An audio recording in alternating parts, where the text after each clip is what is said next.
Assalamualaikum warahmatullahi wabarakatuh. Halo, Waalaikumsalam. selamat siang sahabat. Boleh silakan dinyalakan mikrofonnya atau jika memungkinkan boleh juga loh untuk menyalakan videonya ya.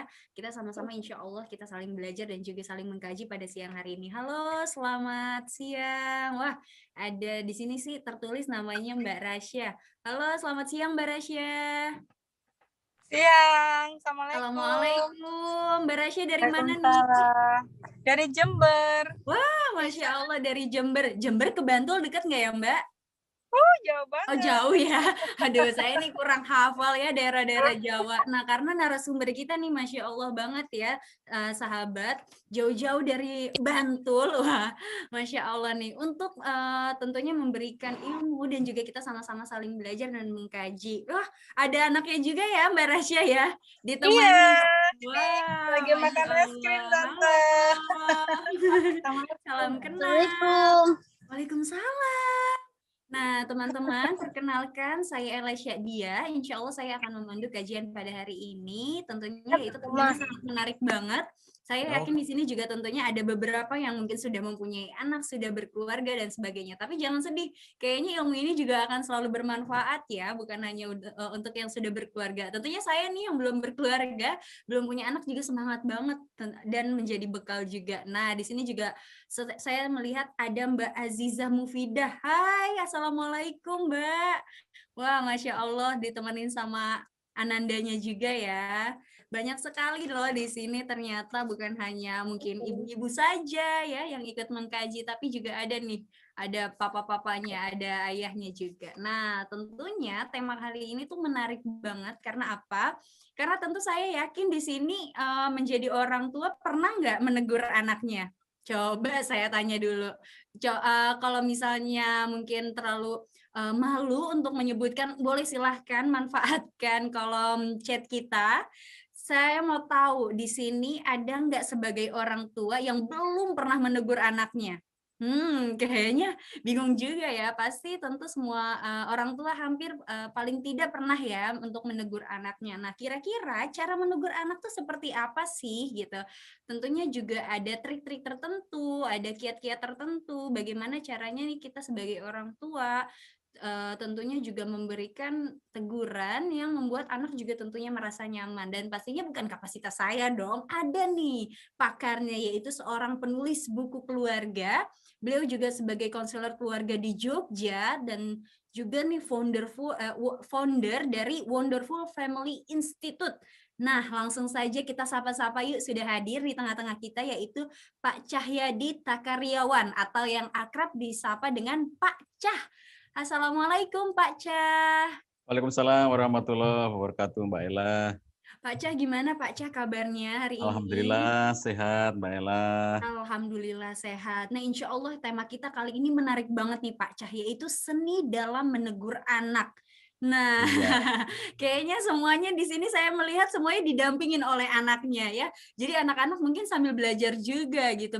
Oh, ternyata ini adalah bentuk mungkin ayah bunda aku saat menegur aku ya. Nah, harmonis sekali. Saya senang banget ternyata yang hadir di sini bukan hanya orang tua tapi anaknya juga. Oke, langsung saja Pak Cah tanpa basa-basi lagi kita sambut ini dia Pak Cah. Nah, gimana nih Pak Cah seni dalam menegur anak? Iya, terima kasih Mbak Ella. Saya sapa dulu teman-teman semuanya. Assalamualaikum warahmatullahi wabarakatuh. Waalaikumsalam warahmatullahi wabarakatuh. Alhamdulillahirabbil alamin. Alhamdulillahilladzi anzala sakinata fi qulubil mu'minin liyazdadu imanan ma imanihim. Asyhadu alla ilaha illallah wahdahu la syarikalah wa asyhadu anna Muhammadan abduhu wa rasuluh la nabiyya ba'dah. Allahumma shalli wa sallim wa barik ala nabiyyina Muhammad wa ala alihi wa ashabihi ajmain wa ba'd. Sahabatku sekalian dimanapun sedang berada, berbahagia sekali pada kesempatan siang hari ini kita bisa bersilaturahim meskipun hanya melalui online. Insya Allah tidak mengurangi keberkahan dari majelis ilmu kita pada kesempatan siang hari ini. Dan seperti yang disampaikan Mbak Ella, tema kita sangat menarik ya. Meskipun Mbak Ella belum bisa menegur karena belum punya anak, tapi ini teman-teman yang lainnya sudah kelihatan di fotonya atau di videonya membawa anaknya ini ya, ini untuk saling ingat mengingatkan di antara kita semuanya, saling memotivasi di antara kita semuanya dalam rangka untuk melakukan pendidikan dan interaksi yang terbaik terhadap anak-anak kita. Nah, sahabat sekalian, pertama saya ingin mengajak dulu memahami mengapa menegur gitu ya. Mengapa sih harus menegur gitu. Jadi sebelum sampai ke sana saya juga ingin sampaikan sedikit ya tentang keinginan ya dari kadang-kadang kita tuh sebagai orang tua ingin menjadi orang tua yang selalu mengasyikkan bagi anak-anak. Saya pernah berdiskusi dengan beberapa orang tua tentang bagaimana cara menjadi orang tua yang mengasyikkan bagi anak-anak. Nah, saya bilang kita itu nggak bisa ya menjadi orang tua yang selalu mengasyikkan bagi anak-anak, itu nggak bisa. Kenapa?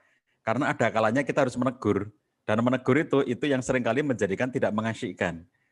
Nah, apakah gara-gara kita itu ingin menjadi orang tua yang selalu mengasyikkan lalu tidak menegur? Lah kan tidak begitu.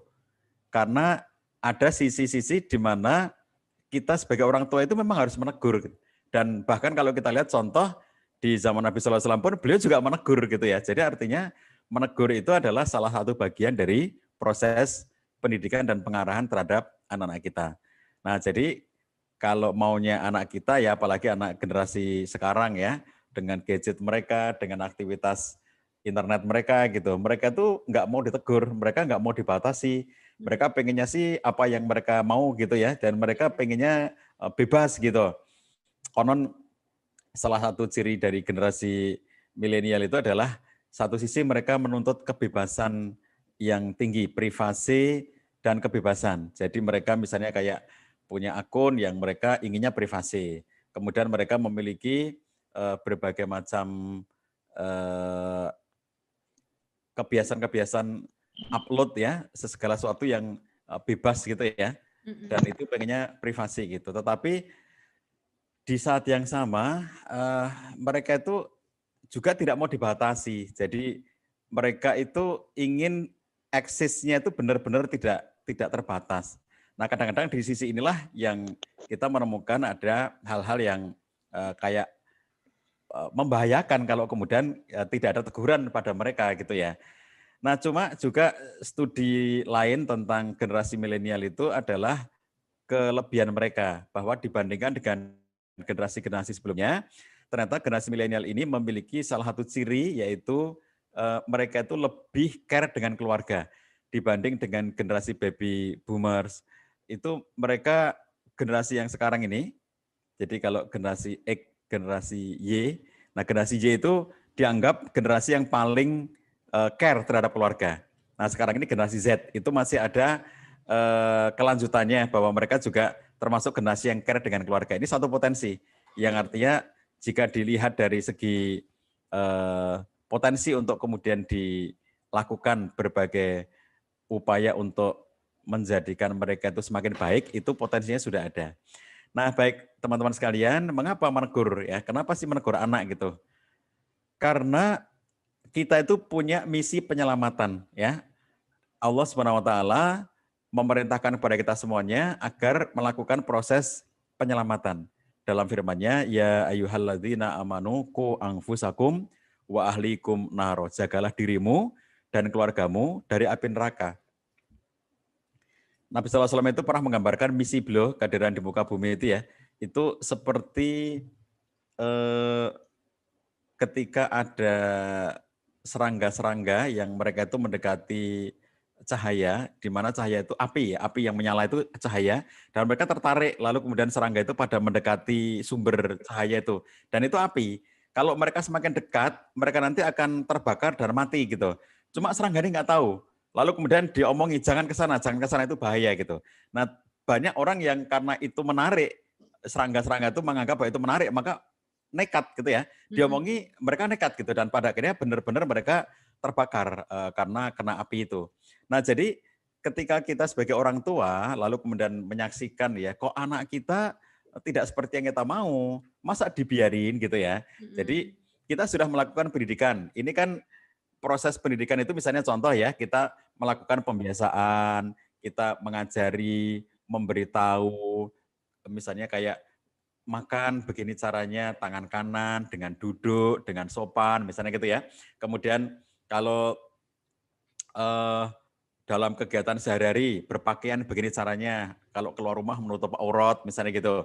Kemudian misalnya saja ibadah sehari-hari gitu ya, rajin sholat 5 waktu, tepat waktu, di awal waktu, misalnya begitu. Kemudian kita punya jadwal-jadwal harian. Kalau anak-anak kita sekolah, misalnya dulu sebelum pandemi, jam berapa harus berangkat sekolah, nanti soalnya masuk sekolahnya jam sekian, berangkat dari rumah harus jam sekian supaya tidak terlambat. Berarti kalau berangkatnya jam sekian, persiapannya harus jam sekian. Kita sudah memberitahu, sudah membiasakan, tapi ternyata misalnya anak-anak lelet, nggak segera berangkat, nggak segera bersiap-siap. Lah masa dibiarin, misalnya gitu ya. Kemudian sudah dengar azan, tidak segera beranjak untuk menunaikan sholat, padahal dia sudah mengerti mestinya ya, dia sebagai anak SD misalnya gitu, dia sudah kita biasakan, kamu dengar azan langsung sholat ke masjid, ini bagi yang laki-laki misalnya. Dan ternyata sampai dengan komat dia nggak berangkat, misalnya gitu, masa nggak ditegur misalnya gitu ya. Nah begitulah ya, kenapa menegur? Karena kita punya misi penyelamatan. Kalau seperti itu kita biarkan, maka seakan-akan itu nanti menjadi tidak ada yang dilarang, semuanya menjadi boleh. Itu kalau dalam konteks pola asuh, itu sering disebut sebagai pola asuh yang neglectful atau abai ya. Jadi pola asuh itu ada yang namanya pola asuh otoriter, di mana orang tua itu searah, semuanya perintah-perintah dari orang tua, semuanya diatur oleh orang tua, semuanya diarahkan oleh orang tua. Anak tidak boleh berpendapat, anak tidak boleh punya ide, pokoknya semuanya serba ditentukan, misalnya gitu ya. Itu otoriter.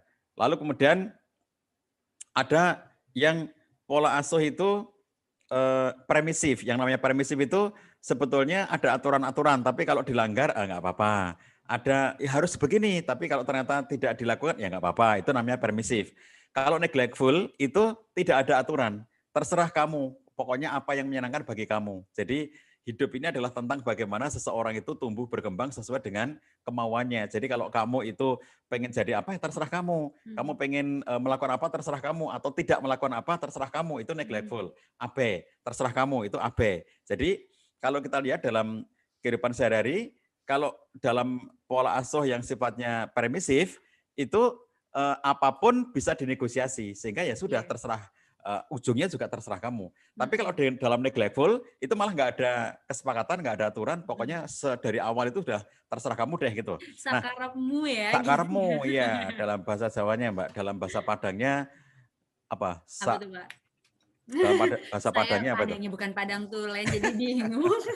Iya, jadi memang pola asuh ini juga Terserah menunjukkan lo, ya bahasa Pak. Betawinya ya. Terserah lu kalau bahasa Betawinya ya. Iya, jadi kalau seperti itu kan nantinya terus anak mau ngapain ya terserah lo. Sehingga kalau kita lihat ada contoh di beberapa keluarga-keluarga yang tanpa harus kita sebut namanya ya, karena dia orang terkenal, dia orang selebritis gitu. Itu karena anaknya terserah lo sukanya apa gitu. Dan ternyata dampaknya adalah anak ini tumbuh dengan segala kesukaan-kesukaan yang ternyata membahayakan dirinya. Misalnya sampai kemudian melakukan tindakan-tindakan yang merusak tubuh ya, dalam artian mengkonsumsi hal-hal yang merusak tubuhnya sampai ada yang ditemukan dengan meninggal dalam situasi overdosis karena orang tuanya apa yang lo suka gitu. Nah, inilah sebabnya kenapa kita menegur. Jadi ketika kita berbicara, teman-teman sekalian, tema yang diangkat oleh teman-teman dari Semangat Infak pada kesempatan siang hari ini tentang bagaimana seni menegur anak itu ya. Ini pertanyaan pertama, mengapa menegur? Mengapa harus menegur? Gitu. Karena kita punya misi penyelamatan. Nggak mungkin kita biarkan.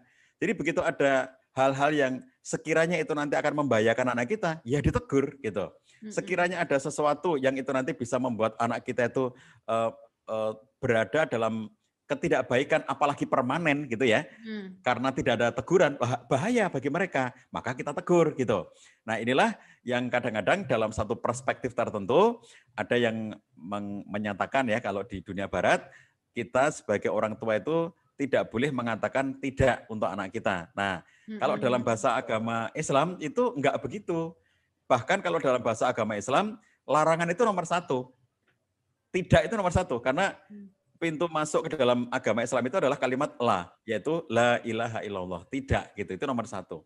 Maka kalau kita lihat dalam konteks pendidikan anak kita, menegur anak itu sesuatu yang bagian dari proses kita mendidik dan bahkan menyayangi anak itu sendiri. Kalau nggak pernah ditegur, loh kayaknya cuek deh itu orang tuanya gitu ya. Terserah kamu lah, itu bukan sayang loh, terserah kamu itu ya.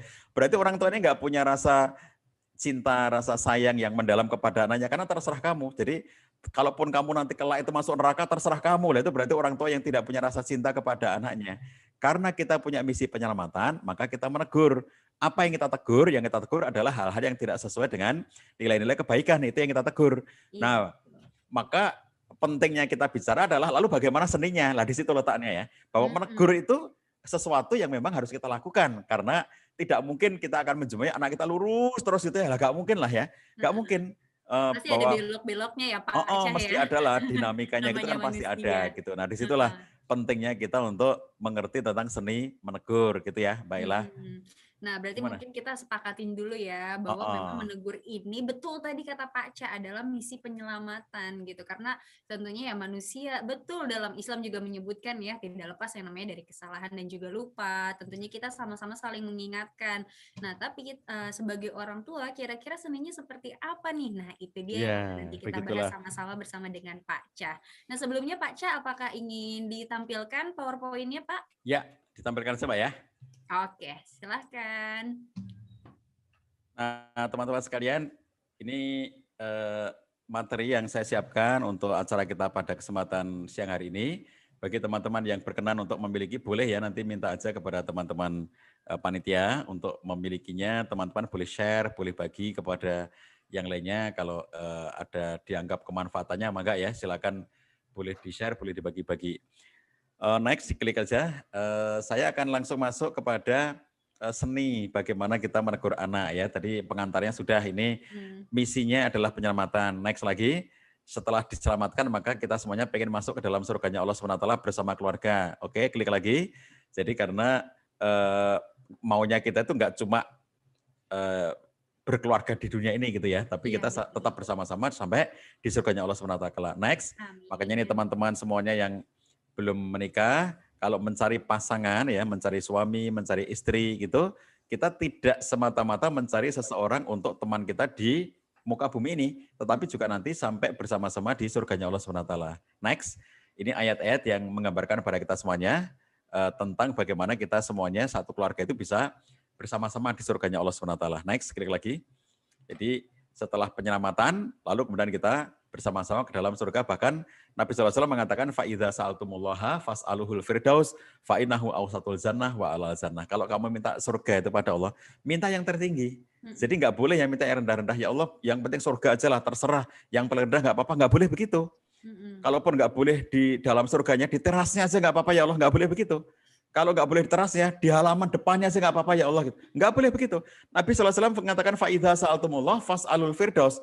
Kalau kamu minta kepada Allah, mintalah firdaus. Kenapa? Karena dia surga firdaus itu fa'innahu awsatul jannah. Surga yang paling utama. Wa'a'lal jannah, dan paling tinggi. Jadi secara posisi dia paling tinggi, dan secara letak dia itu di tengah-tengahnya. Jadi bukan pinggir, tapi tengah. Jadi kalau dari segi level-level dia tertinggi, dan dari tempatnya itu dia paling tengah, maka dikatakan sebagai surga yang VIP, yang pokoknya yang paling hebat itu ya di situ itu.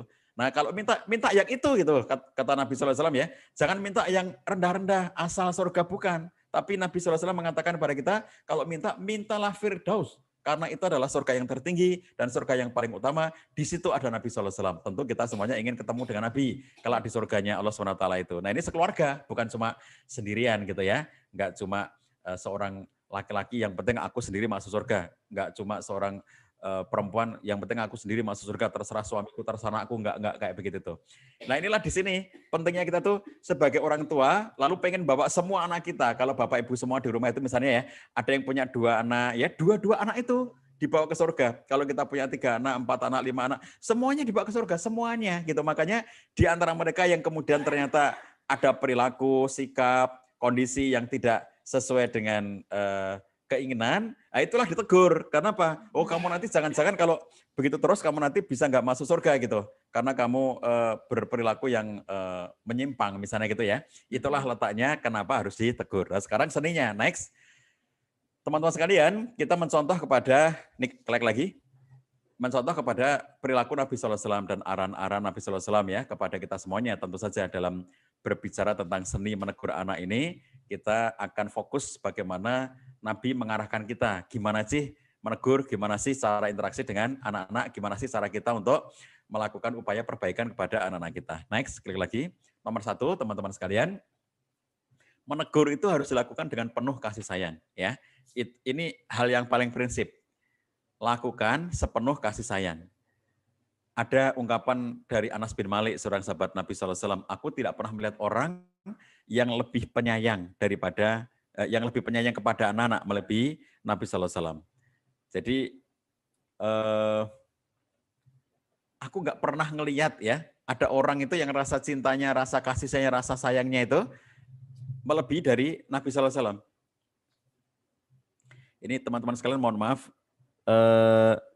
teks tulisan Arabnya ini jadi kacau, ini nggak tahu ya apa sistem di laptop panitia atau di laptop saya yang mengirim, saya nggak tahu, tapi ini jadi kebalik-balik. Jadi nanti mohon maaf kalau ada susunan kata-kata dalam bahasa Arabnya itu yang kebalik-balik ya. Tapi kalau terjemahnya sudah benar. Jadi kadang-kadang settingan, mohon maaf ya. Jadi Anas bin Malik mengatakan bahwa Nabi itu sangat penyayang. Maka kalaupun Nabi SAW itu menegur, kalaupun Nabi SAW itu mengingatkan, bahkan ya ketika Nabi itu menghukum sekalipun, landasannya itu kasih sayang, bukan karena benci gitu, bukan karena kebencian. Makanya sering saya katakan, kalau dalam interaksi kita sehari-hari dengan anak, maka hal yang mendasar pada anak kita itu, pada interaksi itu adalah bagaimana kasih sayang itu menjadi pondasi di dalam kita berinteraksi dengan mereka. Jadi kalaupun kemudian kita menegur, itu karena kasih sayang yang kita miliki kepada dirinya. Itulah sebabnya maka teguran tidak boleh dilakukan dengan emosional. Kenapa? Karena begitu kita lakukan dengan emosional, orang tuanya emosi, marah-marah, lalu tidak bisa mengontrol diri, lalu melakukan tindakan yang nanti membahayakan anak, itu sesuatu tindakan tidak terkontrol itu nanti akan sangat besar pengaruhnya pada kejiwaan anak-anak kita. Karena mereka merasa tidak diterima, mereka merasa tidak dicintai, mereka merasa tidak dikasihi oleh orang tuanya, oleh karena sikap dari orang tuanya yang tidak tepat itu. Nah, di sini kalau kita mau menerapkan hadis Nabi SAW, la taqdob walakal jannah, itu di sini nih. Kamu jangan marah kalau pengen surga itu. Sebab banyak kemarahan-kemarahan orang tua yang tidak pada tempatnya. Hanya gara-gara misalnya ya, anaknya itu tidak melakukan misalnya hal teknis. Nak, segera mandi itu kan teknis. Nak, segera mandi itu teknis. Lalu kemudian anak, jangan marah anak ya, itu kemudian adalah saat-saat di mana mereka itu bisa nggak usah disuruh langsung mandi, tetapi ada saat-saat di mana mereka itu harus disuruh-suruh dan kadang-kadang nggak mandi-mandi gitu. Nah, ketika ketemu dengan situasi kayak begitu, itu kan sebetulnya situasi teknis tuh. Hal seperti itu beda dengan misalnya disuruh sholat nggak mau, itu ya. Disuruh mandi nggak mau, itu nilainya berbeda dengan disuruh sholat nggak mau, gitu loh. Nah, kadang-kadang orang tua itu nggak bisa bedain, gitu ya.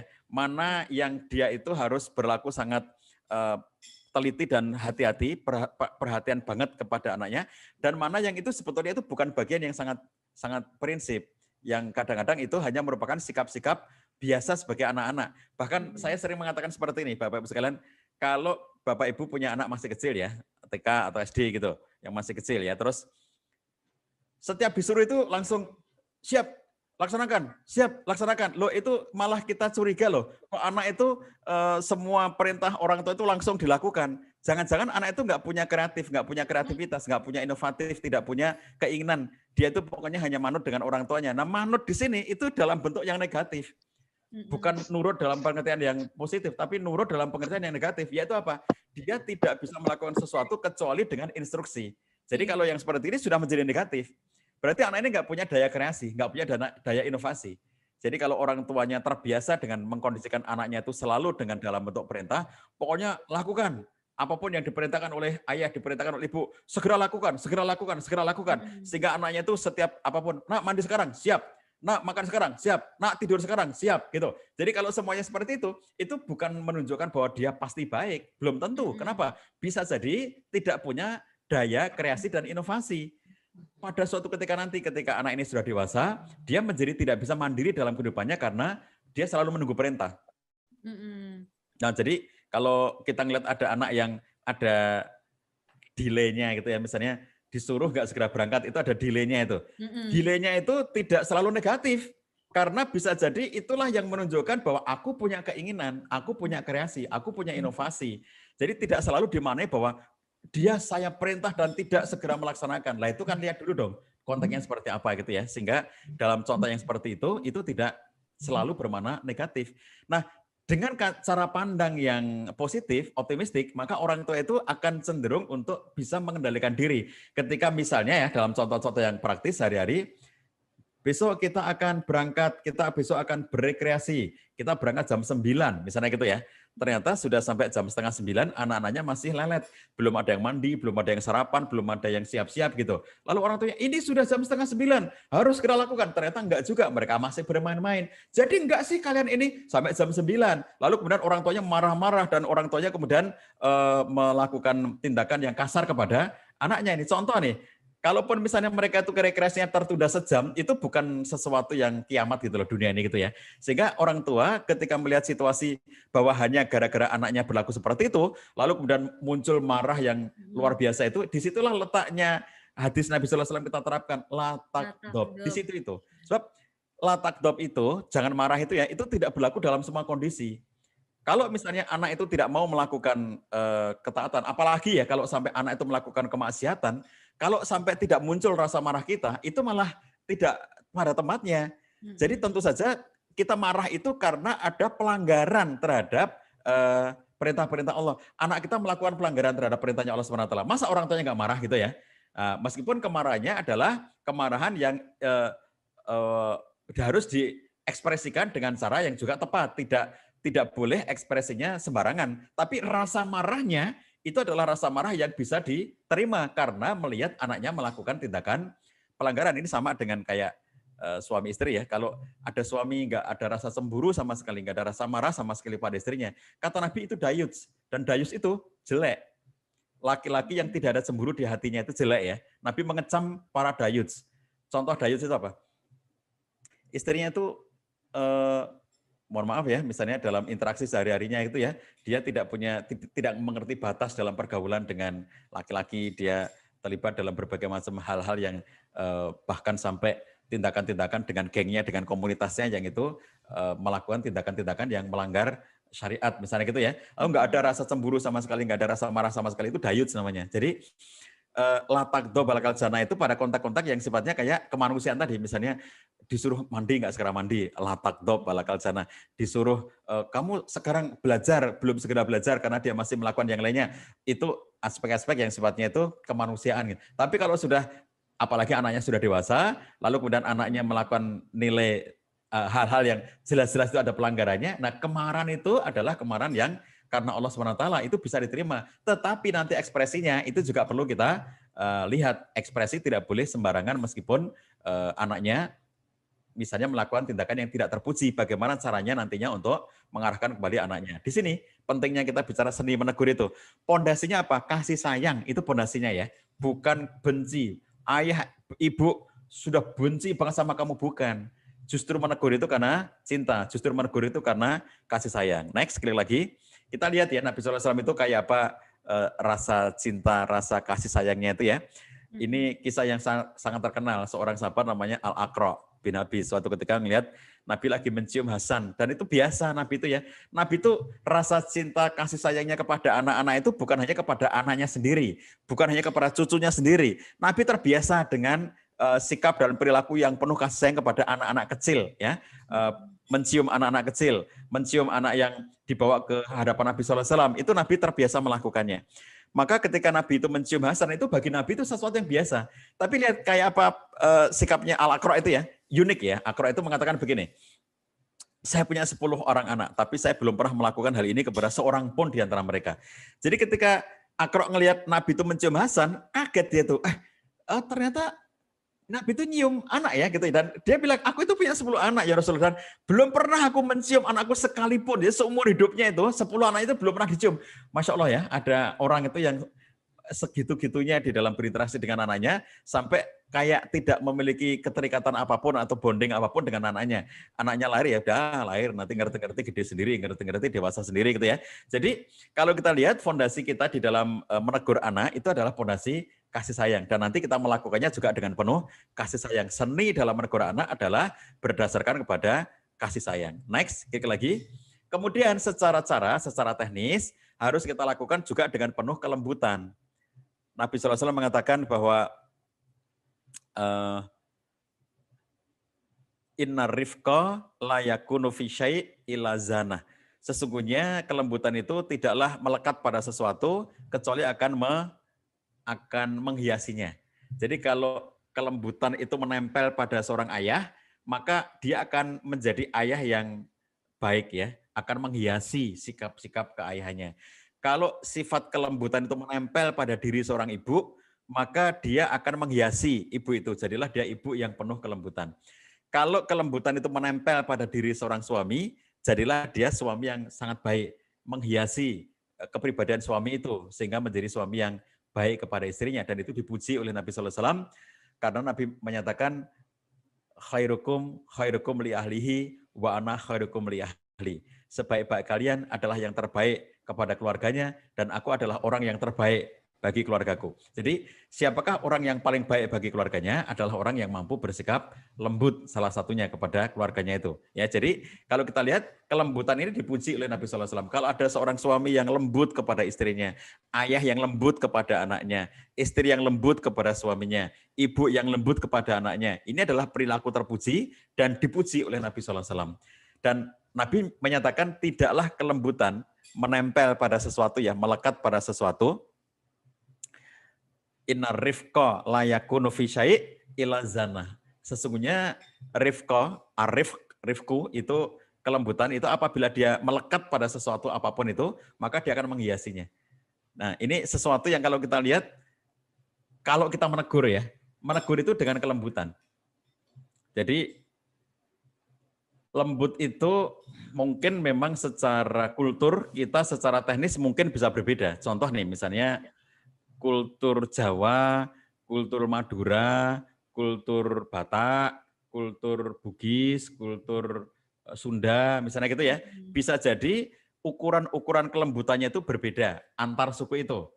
Misalnya menurut suku ini itu lembut, tapi bisa jadi menurut suku yang lainnya itu kurang lembut, misalnya gitu ya. Itu sesuatu yang secara kultural, secara kedaerahan itu sesuatu yang mungkin saja ya ada hal-hal yang bisa berbeda karena perbedaan-perbedaan kebiasaan di tempat itu.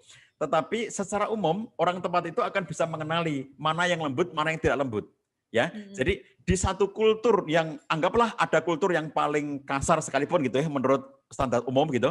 Tapi di tempat kultur yang seperti itu, mereka orang-orang yang ada di situ juga mengenali mana yang lembut, mana yang kasar menurut ukuran mereka gitu. Jadi kelembutan itu selalu ada di semua tempat gitu ya, meskipun dengan ukuran yang kadang-kadang tidak selalu sama ya antara satu tempat dengan tempat yang lainnya. Misalnya kalau Jawa yang sangat Jawa itu misalnya lembut itu intonasi, kemudian cara berbicara, bahasa tubuh gitu ya, yang disebut dengan lembut itu sampai level-level yang semuanya diperhatikan gitu. Tapi bisa jadi untuk kayak taruhlah masyarakat Amerika, masyarakat Eropa dengan tradisi mereka, dengan kebiasaan mereka, itu kelembutan yang terjadi di antara orang tua dengan anaknya bisa jadi dalam bentuk yang bisa berbeda gitu ya dengan apa yang terjadi di masyarakat di negara lainnya.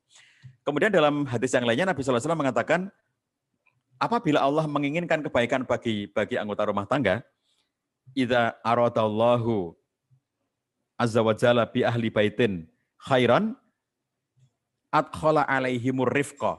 Apabila Allah menginginkan kebaikan bagi anggota keluarga, bagi anggota dalam satu rumah tangga, maka Allah akan memasukkan kelembutan kepada mereka. Masya Allah ya. Jadi menegur pun dengan kelembutan. Kalau ada suami menegur istrinya, istri menegur suaminya, orang tua menegur anaknya, semuanya dilakukan dengan kelembutan. Ya, jadi sesuatu yang apabila kita melakukannya, itu menandakan bahwa Allah menghendaki kebaikan bagi anggota keluarga itu. kalau dalam keluarga kita sudah nggak ada kelembutan, itu bahaya. Itu menandakan Allah sudah tidak menghendaki lagi kebaikan pada keluarga itu. Jadi sepanjang keluarga itu siap perang saja gitu ya. Suami perang dengan istri perang dengan suami, orang tua nggak bisa lembut kepada anaknya, anak nggak bisa lembut kepada orang tuanya. Wah, gawat ya. Itu sepertinya Allah sudah tidak lagi menghendaki kebaikan bagi keluarga itu.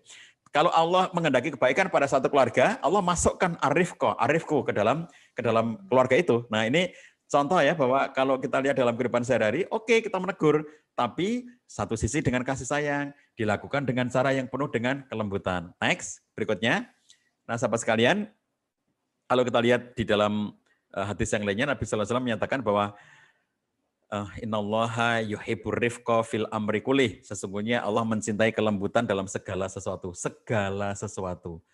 Kalau seorang ulama, namanya Dr. Yusuf Qaradawi, mengatakan bahwa kekerasan dalam Islam itu hanya ditolerir dalam dua kondisi. Semua Islam itu lembut, kecuali dalam dua hal, kata Yusuf Qaradawi. Yang pertama adalah ketika terjadi peperangan melawan musuh. Gak mungkin dong lembut sama musuh. Iya. Ya, terserah saja, silakan mau bunuh saya. Saking lembutnya gitu ya. Saya nggak mau merangi Anda, silakan bunuh saya lah. Nggak mungkin kalau perang itu kayak begitu gitu. Jadi kalau dalam peperangan melawan musuh, maka disitulah letaknya keras. Karena peperangan itu sifatnya keras kalau memang itu perang dalam artian melawan musuh gitu ya. Tapi kalau bukan bermusuhan ya jangan keras gitu. Misalnya sesama muslim lah, bukan bermusuhan, itu namanya beda pendapat, itu jangan keras sifatnya. Tapi kalau jelas-jelas ada musuh di zaman Nabi itu, melawan orang kafir lah, kan jelas musuh gitu ya. Di zaman Nabi itu jelas banget nyata gitu antara orang-orang yang beriman dengan orang-orang kafir, terjadi permusuhan. Di Indonesia kita dijajah, masa kita lembut dengan penjajah gitu? Silakan dijajah. Kami sangat senang dengan para penjajah. Kami menikmati penjajahan ini. Itu sesuatu yang menjadi kebahagiaan bagi kami. Nggak mungkin lah namanya dijajah kok kayak begitu sikapnya. Kita perang, makanya terjadilah perang kemerdekaan dan itu harus keras gitu. Karena senjata itu keras gitu ya, maka perang itu mesti butuh kekerasan. Nah, itu ditolerir kekerasan yang seperti itu karena melawan musuh. Yang kedua, kata Yusuf Qaradawi, ditolerir kekerasan dalam Islam itu adalah apabila untuk menegakkan had itu hukuman ya. Misalnya kalau dalam syariat Islam itu, kalau orang melakukan kesalahan ini maka hukumannya itu. Misalnya contohnya kalau orang berzina diapakan, kalau orang mencuri diapakan gitu. Nah, menegakkan hukum itu harus keras. Maksudnya sesuatu yang memang harus tegakkan itu ditegakkan gitu. Jadi kalau memang menurut aturan hukumannya itu A untuk ditegakkan, ya A itu harus ditegakkan. Itu namanya menegakkan hukum gitu. Tapi di luar dua konteks itu, semua ajaran Islam itu adalah lembut ya. Kelembutan itu terjadi dalam segala sesuatu sebagaimana dinyatakan oleh Nabi SAW, innallaha yuhibbur rifqa fil amri kullih. Allah itu menyukai kelembutan dalam segala sesuatu. Maka termasuk menegur itu penuh dengan kelembutan. Bahkan kalau dalam contoh kita pas Idul Kurban itu ya, sahabat-sahabat sekalian, kita selalu mendengarkan bahwa menyembelih hewan itu aja ya, itu harus dilakukan dengan kelembutan. Nyembelih loh. Bagaimana cara menyembelih dengan kelembutan itu? Pertama, pisaunya harus tajam supaya tidak terjadi penyiksaan, jadi langsung mati gitu. Yang kedua, cara menyembelihnya itu ya, tidak boleh di depan hewan-hewan yang lainnya.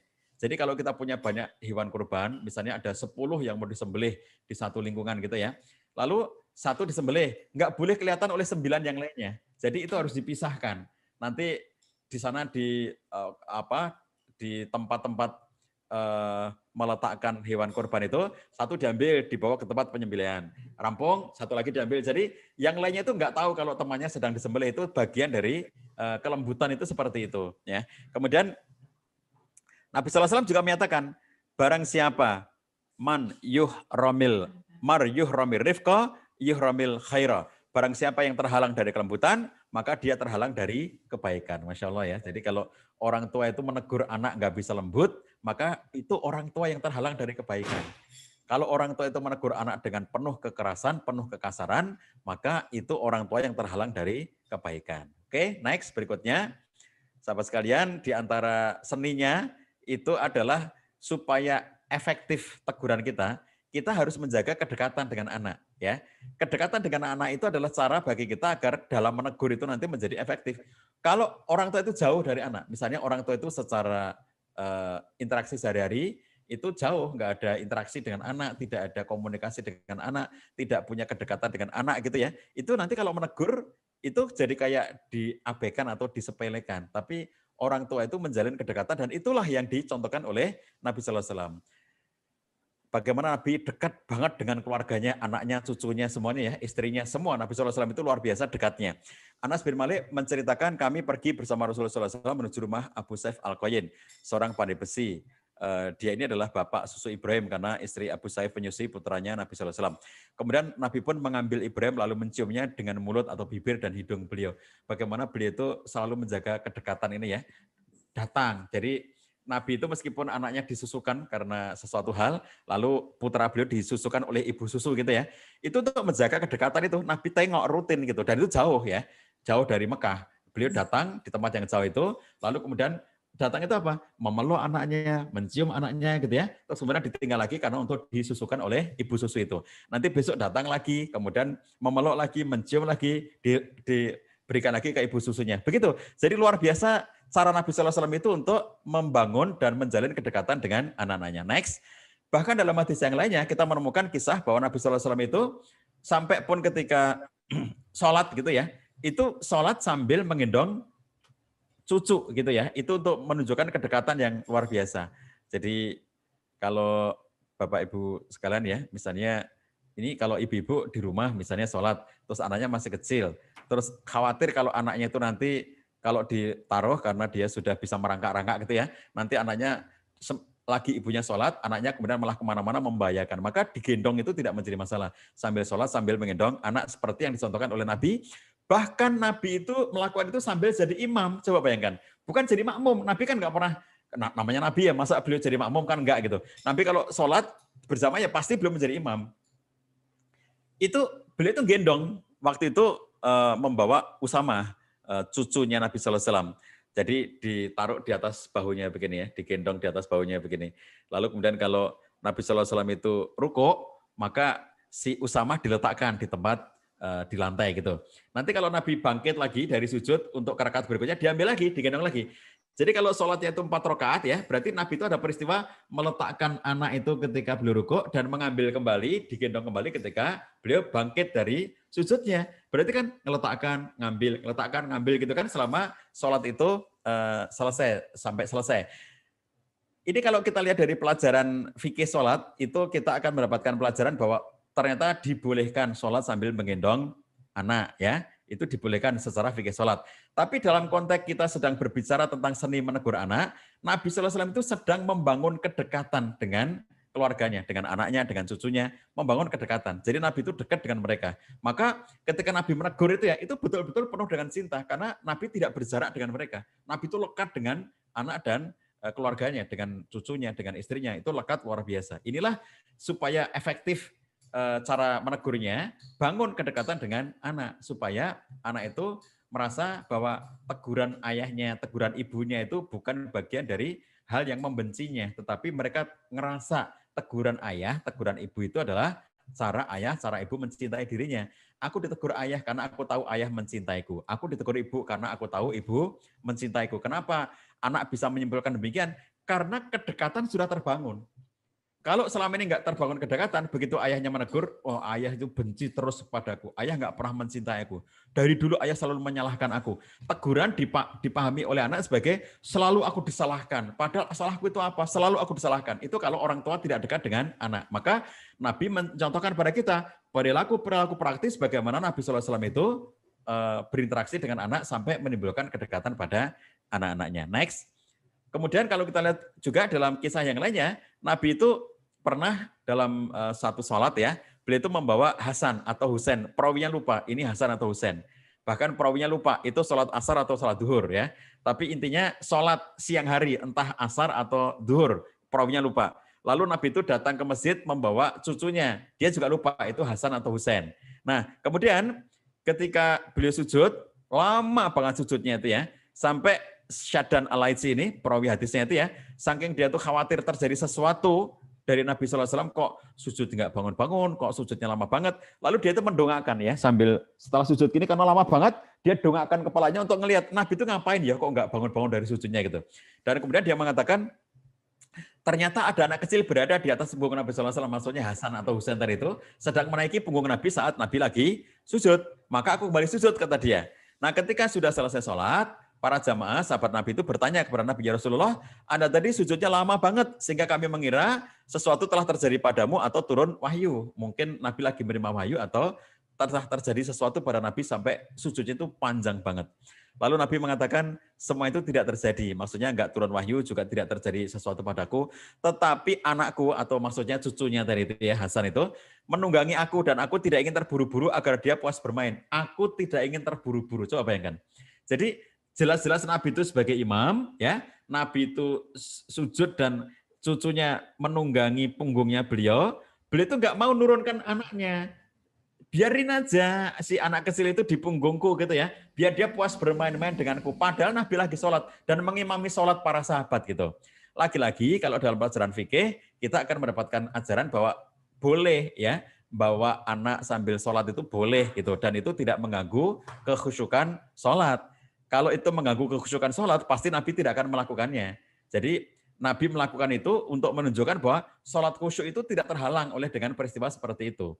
Tapi kalau dalam peristiwa, dalam pelajaran kita pendidikan anak yang sedang kita bicarakan, itu adalah cara Nabi SAW untuk membangun bonding, kedekatan dengan keluarganya. Bagaimana agar Nabi itu dekat dengan keluarganya, sehingga ketika Nabi, nanti ada kisah yang akan saya sampaikan di bagian akhir, bahwa ketika Nabi itu menegur, itu cucunya atau anaknya tahu bahwa itu adalah kasih sayangnya Nabi SAW. Kenapa? Karena sudah dekat. Jadi kalau orang tua itu sudah dekat dengan anaknya, ketika orang tua menegur, anak ngerti itu adalah kasih sayang orang tua kepada dirinya gitu. Next, berikutnya Bapak Ibu sekalian yang dirahmati Allah SWT, di antara cara menegur itu adalah dengan sebelum menegur itu kita melakukan proses pembiasaan. Ya, misalnya pembiasaan untuk sholat. Supaya apa? Nanti kalau tidak seperti itu, nanti kita bisa tegur. Misalnya kita biasakan dengan melakukan sholat itu dari awal. Seawal-awalnya ya terserah ya, misalnya bahkan tadi masih mungkin setahun atau belum setahun diajak, dibawa ke masjid, diajak sholat, itu ya sudah pembiasaan ya, itu boleh. Tapi selambat-lambatnya ketika anak sudah 7 tahun itu harus mulai diajari sholat. Muru auladakum bisolah wahum abna'u sab'i sinin. Perintahkan anak-anak kalian untuk mengerjakan sholat ketika mereka berumur 7 tahun. Kalimat muru itu kalau dalam bahasa Arab artinya itu perintahkan, muru, ya. Muru auladakum bisolah, perintahkan anakmu untuk melakukan sholat ketika mereka berumur 7. Nah, para ulama mengatakan, apakah muru, perintahkan anak kalian, itu artinya wajib? Maka para ulama mengatakan tidak dalam hadis ini. Kenapa? Karena wajibnya sholat itu hanya apabila anak itu sudah akil balik. Jadi begitu anak belum akil balik, yang dimaksud dengan muru auladakum, wahum abna'u sab'i sinin itu maksudnya biasakan. Yang dimaksud dengan perintahkanlah itu artinya biasakan anakmu untuk sholat ya, lebih awal lebih baik. Tetapi kalau anak itu sudah mulai umur 7 tahun, maka dia paling lambat kalau sudah 7 tahun harus mulai diperintahkan, diajarkan, dibiasakan untuk melakukan sholat. Nah ini pembiasaan ya, termasuk juga nanti misalnya pembiasaan dengan puasa Ramadan. Next, pembiasaan dengan ibadah-ibadah atau kebaikan-kebaikan yang lainnya. Ini butuh pembiasaan. Lalu selain dibiasakan juga mengajar, diajari ya. Kalau membiasakan itu kan misalnya kayak kita ngajak anak ke masjid, itu kan pembiasaan. Mungkin dia nggak sholat di masjid itu karena masih kecil. Tapi dia tahu ayahnya sholat di masjid. Dia tahu teman-teman ayahnya jamaah itu sholat di masjid. Jadi itu namanya pembiasaan. Kalau pembiasaan itu belum tentu anak ini melakukan sholat atau digendong pada saat orang tuanya sholat, itu pembiasaan. Tapi kalau kita memberikan pengajaran, itu misalnya ketika Nabi SAW itu mengajar, mendidik Umar bin Abi Salamah tentang adab makan. Ini hadis yang sangat terkenal ya. Ya gulam sammillaha wakul biyaminika wakul mimma yalika. Wahai anak kecil, sebutlah nama Allah, yaitu sammilaha, sebutlah bismillah, itu namanya sammilaha ketika makan. Dan makanlah dengan tangan kananmu, dan makanlah ada yang ada di dekatmu. Jadi begitu Umar bin Abi Salamah itu ngambil makan dengan apa ya, namanya anak kecil ngeliat makanan gitu langsung diambil sana sini gitu ya, dengan kedua tangannya gitu. Nabi langsung mengajarinya, hei anak kecil, hei ya gulam gitu, gini loh makan itu ya, kamu baca asma Allah dulu, bismillah. Lalu kalau kamu ngambil makanan itu dengan tangan kanan, jangan dengan dua tangan begitu gitu. Terus makan dari yang ada di dekatmu ya. Jadi kamu ngambil di sini dulu. Nanti kalau sudah selesai kamu makan, kalau mau ngambil yang di sana, kamu mendekat, ngambil yang di sana, yang mendekat gitu. Jadi supaya kemudian kamu tidak ngambil dengan serampangan yang jauh sehingga tidak sopan gitu ya. Itu namanya mengajari adab kepada anak. Meskipun anak ini masih kecil, tetapi diajari. Nah, kenapa kemudian Nabi SAW memberikan pengajaran seperti itu? Supaya kemudian nanti anak ini terbiasa. Dan ini sekaligus contoh bagaimana Nabi SAW melakukan teguran. Ya, si anak ini dia ngambili dengan tidak sopan gitu, lalu Nabi mengajari. Cara menegur adalah dengan mengajarkan. Nak, wahai gulam, ya gulam, wahai anak kecil, sammilaha. Jadi menegur tetapi dengan jalan mengajari. Menegur dengan jalan langsung mengajarkan sesuatu. Enggak boleh begitu. Enggak cuma begitu. Jangan begitu, enggak boleh begitu. Itu kan hanya teguran larangan sesaat. Tetapi Nabi langsung juga memberitahukan tentang, begini nak, kalau makan itu ya, sebut nama Allah, sammilaha. Jadi kalau kita mengajarkan anak kita, ayo nak kita berdoa dulu sebelum makan. Lalu kita ajari anak kita berdoa, minimalnya adalah bismillah ya. Ada ulama mengatakan bismillahirrahmanirrahim atau dengan ditambah doa, tapi paling minimalnya adalah dengan kata-kata bismillah itu sebagaimana ungkapan hadisnya sammilaha, itu bismillah gitu.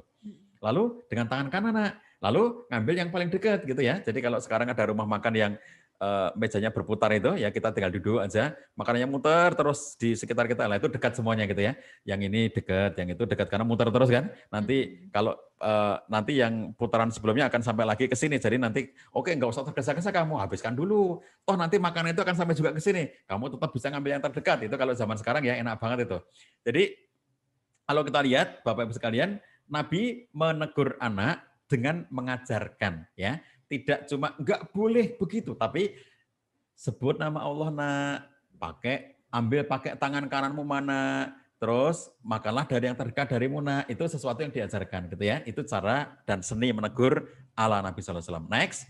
Kemudian sahabat sekalian, di antara seni menegur itu adalah bagaimana Nabi juga ada ketegasannya ya. Seni dengan ketegasan. Tadi kan penuh kelembutan, penuh kasih sayang, tetapi ketika menyangkut aspek prinsip, tetap ada ketegasannya. Tegas tidak sama dengan kasar, tegas tidak sama dengan keras, tegas tidak sama dengan ngawur gitu ya. Tapi tegas itu berdasarkan pada prinsip gitu. Apa itu? Dari Abu Hurairah ya. Hasan, cucunya Nabi itu mengambil sebiji kurma dari harta zakat yang ada di rumah Nabi SAW. Lalu memasukkan ke dalam mulutnya. Lalu Nabi mengatakan, itu isyarat untuk mengeluarkan dan membuang, buang gitu ya. Jadi, kenapa Nabi SAW melarang itu? Karena keluarganya Nabi SAW tidak boleh ya untuk memakan harta zakat. Jadi, kalau di zaman Nabi SAW itu, para sahabat yang masuk kategori mustahik boleh mendapatkan harta zakat dan boleh memakan zakat. Tapi keluarganya Nabi SAW, Nabi, istrinya, anaknya, cucunya, gak boleh mengambil dari harta zakat, gak boleh makan dari harta zakat, gak boleh. Ya, itu tidak diperbolehkan untuk keluarganya Nabi SAW. Oleh karena Nabi dan keluarganya tidak dibolehkan untuk menerima dan memakan harta zakat, maka ketika ada cucu beliau, karena ini masih kecil Hasan kecil dan dia tidak tahu ya, bahwa itu harta zakat. Dan dia juga tidak tahu bahwa keluarga Nabi dilarang makan zakat. Diambil kurma itu, sudah dimasukkan ke mulutnya. Kata Nabi, lepaskan itu gitu ya. Muntahkan oleh kamu. Jadi kemudian beliau mengatakan, tidaklah kalian tahu, kamu tahu. Nah, bahwa kita, keluarganya Nabi SAW itu gak boleh makan harta zakat. Kata beliau, itu tetap diajari tadi. Apakah kamu tidak tahu nak bahwa keluarganya Nabi itu nggak boleh makan harta zakat ya. Jadi keluarkan itu ya karena ini harta zakat. Jadi meskipun itu masih kecil ya, anak itu masih kecil, belum akil balik, si Hasan waktu itu belum akil balik. Tapi karena ini menyangkut larangan, maka larangan itu sudah harus dibiasakan untuk tidak dikerjakan oleh meskipun dia anak kecil. Makanya ada dua kondisi yang berbeda Bapak-bapak dan Ibu-ibu sekalian ya. Pertama yang terkait dengan perintah, yang kedua yang terkait dengan larangan. Kalau terkait dengan perintah, maka anak-anak itu yang belum akil balik dia belum punya kewajiban untuk melaksanakan. Contoh puasa Ramadan. Kalau belum akil balik, itu kalaupun anak kita belum puasa, itu nggak salah, nggak dosa gitu ya. Dan tidak boleh dihukum kalau umurnya belum 10 tahun. Tapi kalau sudah 10 tahun belum puasa Ramadan, maka baru boleh menghukumnya. Tapi kalau dalam hal yang sifatnya itu larangan ya, misalnya memakan sesuatu yang haram ya, maka meskipun dia masih kecil, masih bayi, tetap nggak boleh ya. Jadi anak bayi nggak ngerti, terus misalnya gimana membayangkannya, misalnya di pasar ya mungkin ya kejadian mungkin di pasar. Terus di pasar itu yang dijual itu ternyata tidak hanya yang halal-halal karena pasar umum gitu ya. Misalnya di sini ada kita lagi belanja, ibunya ngajak anaknya belanja di pasar, terus anaknya masih kecil masih dituntun gitu ya, jalannya masih belum lancar, masih dituntun gitu. Nah, di sini ada makanan-makanan yang sedang dijual oleh penjual itu yang halal. Tapi ternyata di sampingnya penjualnya berbeda, itu jual misalnya daging babi misalnya, dan anak ini nggak ngerti. Lalu dia ngambil, terus mau dimakan karena anak kecil ya, misalnya kok menarik, diambil dimakan. Nah, orang itu tahu bahwa itu adalah daging babi. Maka meskipun dia masih kecil, baru 1,5 tahun, baru 2 tahun, toh masih kecil nggak apa-apa. Nggak boleh kalau urusan larangan. Jadi kalau urusan larangan tidak boleh sama sekali, meskipun dia masih kecil. Tapi kalau perintah, maka belum mengerjakan itu nggak apa-apa, karena belum akil balik. Ngerti bedanya ya? Jadi kalau yang sesuatu yang sifatnya perintah-perintah itu, maka contohnya misalnya kalau perintah menutup aurat ya bagi perempuan, bagi laki-laki, menutup aurat bagi laki maupun perempuan, itu kalau sudah akil balik menjadi wajib. Tapi ketika dia masih kecil, ketika dia belum akil balik, belum menutup aurat, itu sesuatu yang dimaklumi. Ya, sholat, dia belum akil balik, belum sholat dengan tertib, itu dimaklumi. Puasa, belum akil balik, dia belum puasa dengan tertib, itu dimaklumi. Boleh ya, karena memang belum akil balik. Tapi kalau konteksnya adalah larangan, bahwa melakukan sesuatu yang dilarang, atau dia memakan sesuatu yang dilarang, maka meskipun masih kecil, nggak boleh. Gitu. Makanya Nabi SAW begitu menyangkut aspek yang sifatnya itu larangan, karena ini harta zakat, kurma zakat itu nggak boleh dimakan oleh keluarga Nabi. Karena nggak boleh, maka siapapun, termasuk masih bayi, termasuk masih kecil, itu nggak boleh gitu ya. Nah itu tegas dalam prinsip. Nah cuma kita lihat, tegasnya Nabi SAW itu nggak kasar. Tegasnya Nabi SAW itu nggak keras. Keluarkan nak, keluarkan gitu. Apakah kamu nggak tahu nak bahwa keluarga kita, keluarga Nabi itu nggak boleh makan harta zakat. Jadi akhirnya anak ini diajari ya, ditegur sambil diajari. Next. Nah dalam batas tertentu teman-teman sekalian, Nabi juga membolehkan kita, next lagi klik, Nabi juga membolehkan kita untuk melakukan hukuman, memberikan hukuman. Menegur dengan jalan menghukum. Menegur dengan jalan memberikan satu tindakan hukuman, itu boleh. Kelanjutan dari hadis yang tadi, muru auladakum bisolati wahum abna'u sab'i sinin wadribuhum 'alaiha wahum abna'u asri sinina wa farriqu bainahum fil madaji. Jadi kalau mengajari anak, membiasakan itu untuk sholat itu umurnya 7 tahun. Tapi kalau sudah 10 tahun dan tidak mau sholat, maka wadribuhum, ini menghukum mereka. Hukuman dalam bentuk pukulan, memukul. Nah, para ulama menjelaskan yang dimaksud dengan wadribuhum, pukulan mereka itu adalah dorban ghairul mubareh. Pukulan yang tidak melukai, pukulan yang tidak menyakiti, pukulan yang tidak membuat cacat, pukulan yang tidak membahayakan. Itu namanya pukulan dengan kasih sayang, pukulan untuk hukuman yang sifatnya penuh dengan kasih sayang. Jadi secara teknis para ulama sampai berbicara dengan detail soal itu, misalnya nggak boleh mukul dengan kekuatan penuh sebagai orang tua, kemudian tidak boleh memukul dengan benda-benda yang keras, tidak boleh memukul dengan benda-benda yang nanti bisa melukai, tidak boleh melakukan tindakan itu dengan sepenuh kekuatan, nggak boleh. Jadi itu misalnya boleh dilakukan itu dengan, kalau kita punya kertas gitu ya, jadi kertas ini kita sobek, lalu kemudian kertas ini nanti kita pukulkan kepada anak itu sehingga tidak terasa sakitnya gitu. Jadi kita misalnya ada kertas seperti ini ya, kita sobek, terus kemudian kertas ini kita jadikan kecil gini ya. Terus nah seperti ini misalnya, ini contoh nih. Ini dorban ghairul mubareh, ini kertas. Nah, kamu sudah 10 tahun sekarang ya. Dan ayah, ibu sudah membiasakan kamu untuk sholat, tapi kok kamu masih berat ya nak untuk sholat. Ini Bapak Ibu ingatkan kamu ya, karena Nabi menyuruh Bapak dan Ibu untuk memukul kamu. Nih Bapak pukul. Tak. Nah kertas ini ya, kertas. Tak. Itu. Ini Bapak sudah memukul kamu ya. Itu enggak akan menyakiti, enggak akan melukai, tidak akan membahayakan karena hanya dengan kertas yang digulung seperti ini gitu. Dan dipukulkan dengan penuh kelembutan. Nah di situ ya, seni di dalam menegur itu, sampai pun levelnya menghukum, nggak boleh kok sampai dengan kekuatan penuh, nggak boleh ya. Padahal itu kaitannya dengan sholat. Makanya kalau beberapa waktu yang lalu, di awal pandemi, kita sedih banget ya ketika mendengar berita, ada seorang ayah yang karena anaknya kelas 1 SD loh, anaknya kelas 1 SD tidak kooperatif untuk mengikuti pembelajaran daring. Disuruh belajar daring nggak mau, berontak saja, namanya kelas 1 SD.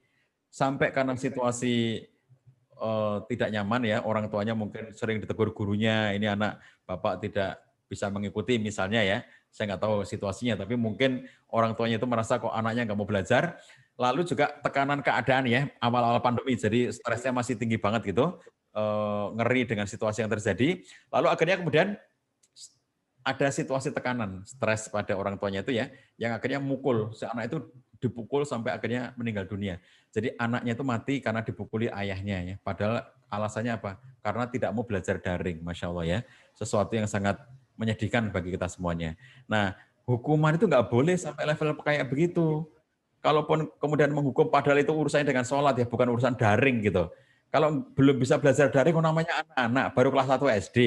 Kita harus bisa lebih bersabar lagi. Sedangkan sholat yang lebih esensial kalau bagi umat Islam gitu ya, sholat itu yang sangat penting itu.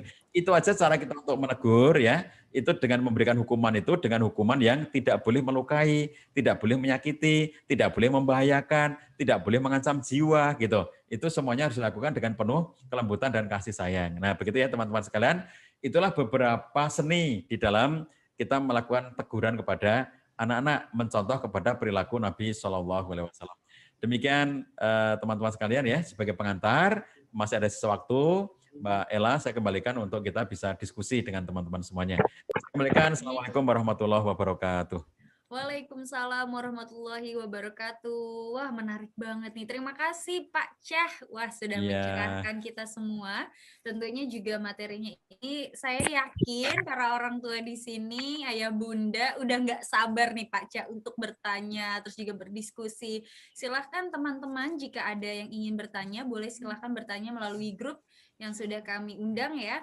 Karena pertanyaan hanya melalui grup, nanti akan dipilih juga nih beberapa pertanyaan yang masuk, karena banyak banget nih Pak Cah yang ingin ditanyakan dari ayah bunda kepada Pak Cah, tentunya terkait dengan seni dalam menegur anak. Nah Pak Cah, kalau misalnya tadi saya mau singgung sedikit deh, kan memang tentunya juga Rasulullah itu sangat lembut sekali ya Pak Cah, kita juga meneladani bagaimana sifat Rasulullah, terus dalam menegur anak, apalagi memang kita kenal bahwa Rasulullah adalah orang yang akrab juga, bukan hanya kepada anak dan keluarganya saja, bahkan kepada anak kecil siapapun itu pasti Rasulullah selalu lembut. Nah Pak, gimana sih Pak Cah rasanya ya sebagai manusia, mungkin kita belum sama gitu jenjangnya dengan Rasulullah, mempunyai rasa sabar yang tidak pernah ada habisnya ya, yang selalu mungkin saat menegur dengan senyuman. Nah kalau dari Pak Cah sendiri tipsnya apa? Karena saya juga mungkin sebagai pengajar, walaupun mungkin bukan konteksnya kepada anak sendiri, tapi ada banyak nih anak-anak yang akan saya pegang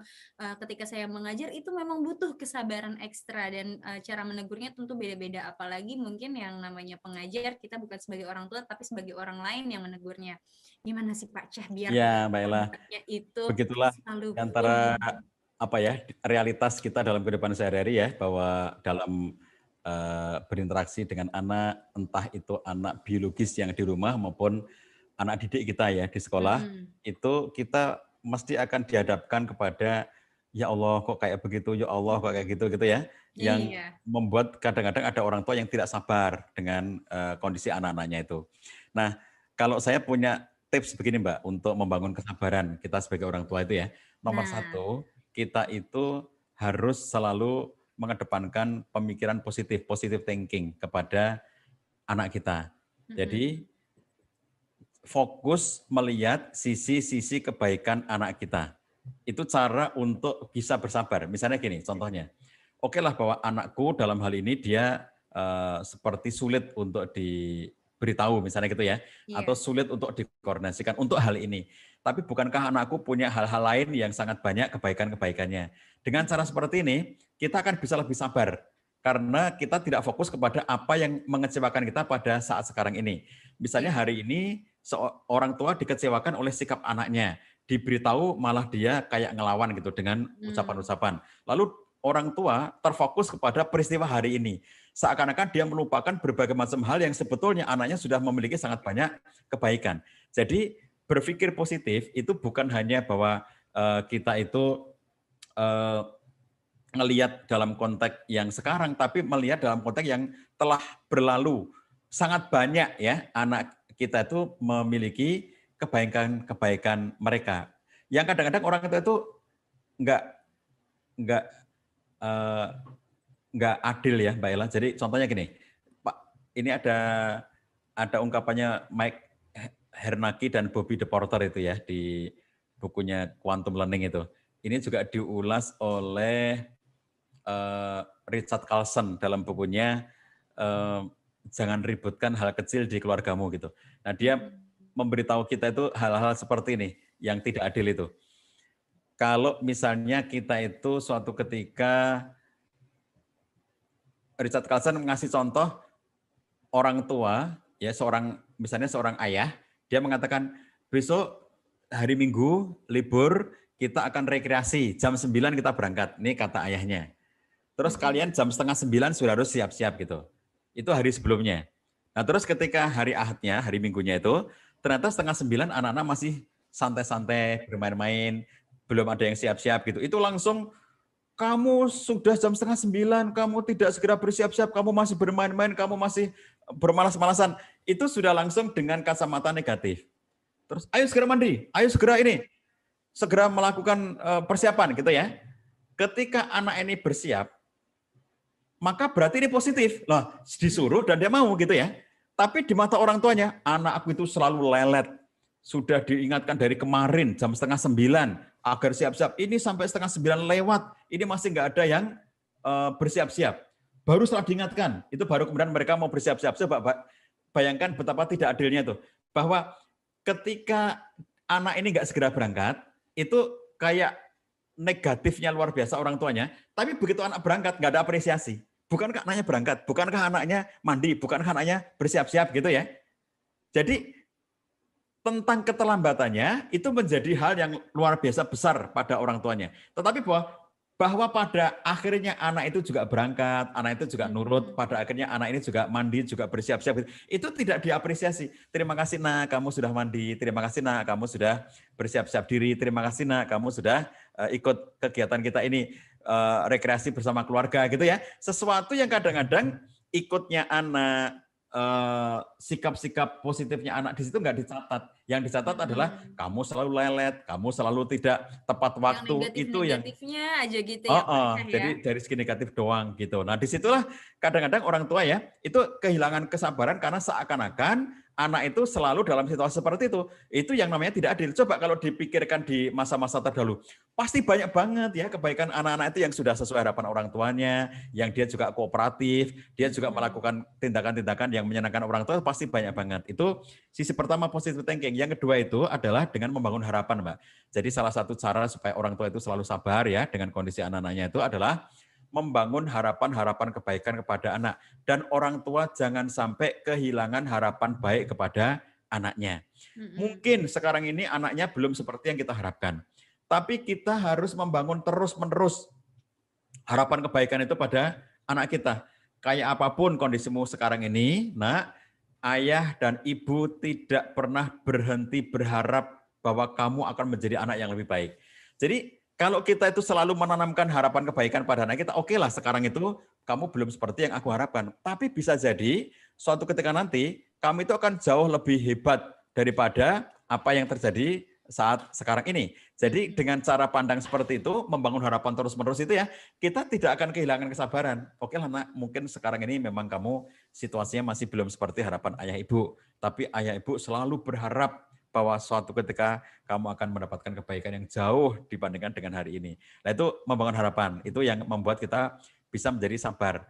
Orang tua yang tidak sabar itu adalah orang tua yang seakan-akan melihat semuanya itu hari ini, sekarang ini. Tidak berpikir, dulu anakku sudah sangat banyak kebaikannya, atau masa depan nanti anakku akan menjadi yang lebih baik karena punya harapan. Jadi inilah salah satu hal ya, sikap ya orang tua yang membuat kita bisa lebih bersabar. Begitu Mbak Ella. Wah, Masya Allah. Terima kasih Pak Cah, menarik banget ya. Dapat juga nih kita tips untuk lebih sabar. Betul, kadang kita hanya fokus ya dengan sesuatu yang mungkin kurangnya saja. Bahkan mungkin kita juga melupakan kebaikan-kebaikan dari anak. Nah itu tadi. Jadi ketika kita juga mungkin selalu meminta anak untuk menuruti kita, saat dituruti ya itulah apresiasi ya. Karena sekecil apapun pasti anak Iya. senang untuk diapresiasi.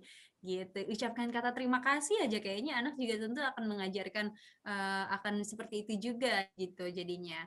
Nah teman-teman, kalau misalnya masih punya banyak pertanyaan, langsung saja yuk kita bubuhkan pertanyaannya di grup, karena nanti pertanyaan terpilih akan langsung saya bacakan dan dijawab langsung oleh Pak Cah. Tapi sebelum itu yuk kita lihat dulu nih, ada yang mau lewat.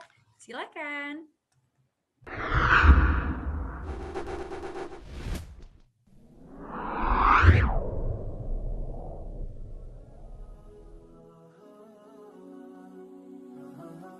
Assalamualaikum warahmatullahi wabarakatuh. Alhamdulillah, masih terus berjalan proses pembangunan Sekolah Tahfiz Generasi Madani yang berlokasi di Jalan Desa Mekarjaya, Kecamatan Panggarangan, Kabupaten Lebak, Banten. Di atas tanah seluas 1,5 hektar ini, insya Allah akan menjadi tempat yang melahirkan para penghafal Al-Quran. Jazakumullah khair kepada kawan bantu yang telah memberikan doa dan dukungan untuk pembangunan Sekolah Tahfiz Generasi Madani. Masih terbuka peluang bagi kawan bantu yang ingin ikut memberikan dukungan berupa wakaf terbaik melalui semangatbantu.com. Semoga dukungan yang kawan bantu berikan menjadi amal jariah dan mendapatkan balasan berlipat dari Allah Subhanahu wa Ta'ala. Wassalamualaikum warahmatullahi wabarakatuh.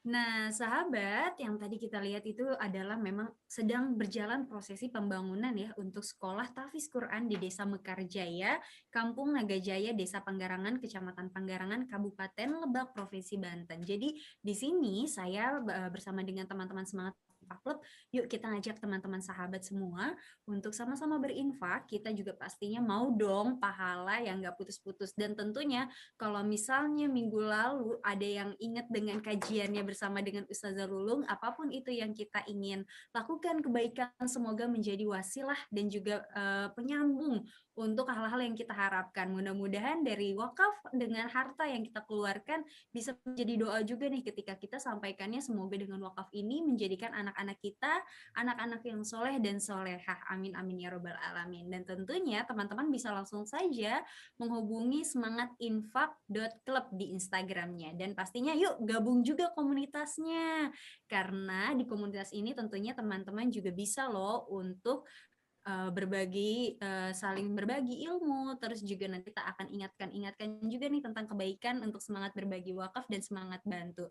Teman-teman juga tentunya dengan mengikuti komunitas Semangat Infak Club bisa juga nih ikutan seperti ini, ada kajian gratis, terus juga ada kelas-kelas seminar internasional dan sebagainya. Pokoknya seru banget. Nah, Pak Cah, kira-kira kalau misalnya dari Pak Cah sendiri untuk wakaf juga tentunya bisa ya Pak Cah, kita saling bersedekah tentunya untuk memohon semoga menjadi wasilah, semoga anak kita menjadi anak yang Betul. soleh dan soleha ya Pak ya. Ya.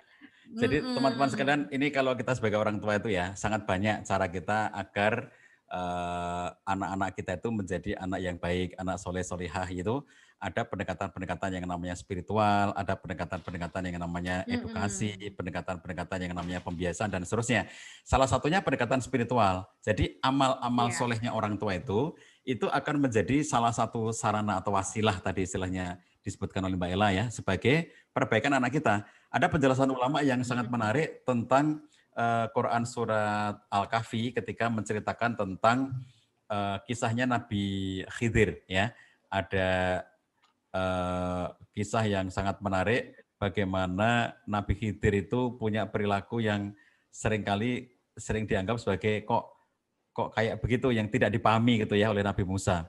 Lalu akhirnya ungkapan yang disampaikan oleh Allah SWT menceritakan tentang perilaku Nabi Khidir yang merobohkan bangunan itu ya, yang kemudian ditanya, kenapa kamu robohkan itu gitu.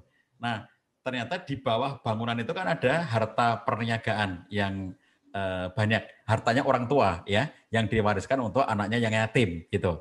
Lalu kemudian disampaikan dalam ayat itu, wa kana abuhuma soliha. Wa kana abuhuma soliha. Adapun ayah mereka atau orang tua mereka itu soleh. Lalu para mufasir menjelaskan, ternyata kalau orang tua itu soleh, Allah menjaga anak-anak mereka. Ya. Nah, kesolehan orang tua itu misalnya apa? Mereka itu ya rajin ibadah, rajin membantu orang lain, melaksanakan kewajiban-kewajiban, termasuk banyak infak, banyak sedekah, banyak wakaf, ya terlibat dalam program-program penggalangan wakaf. Ini bagian dari kesolehan orang tua.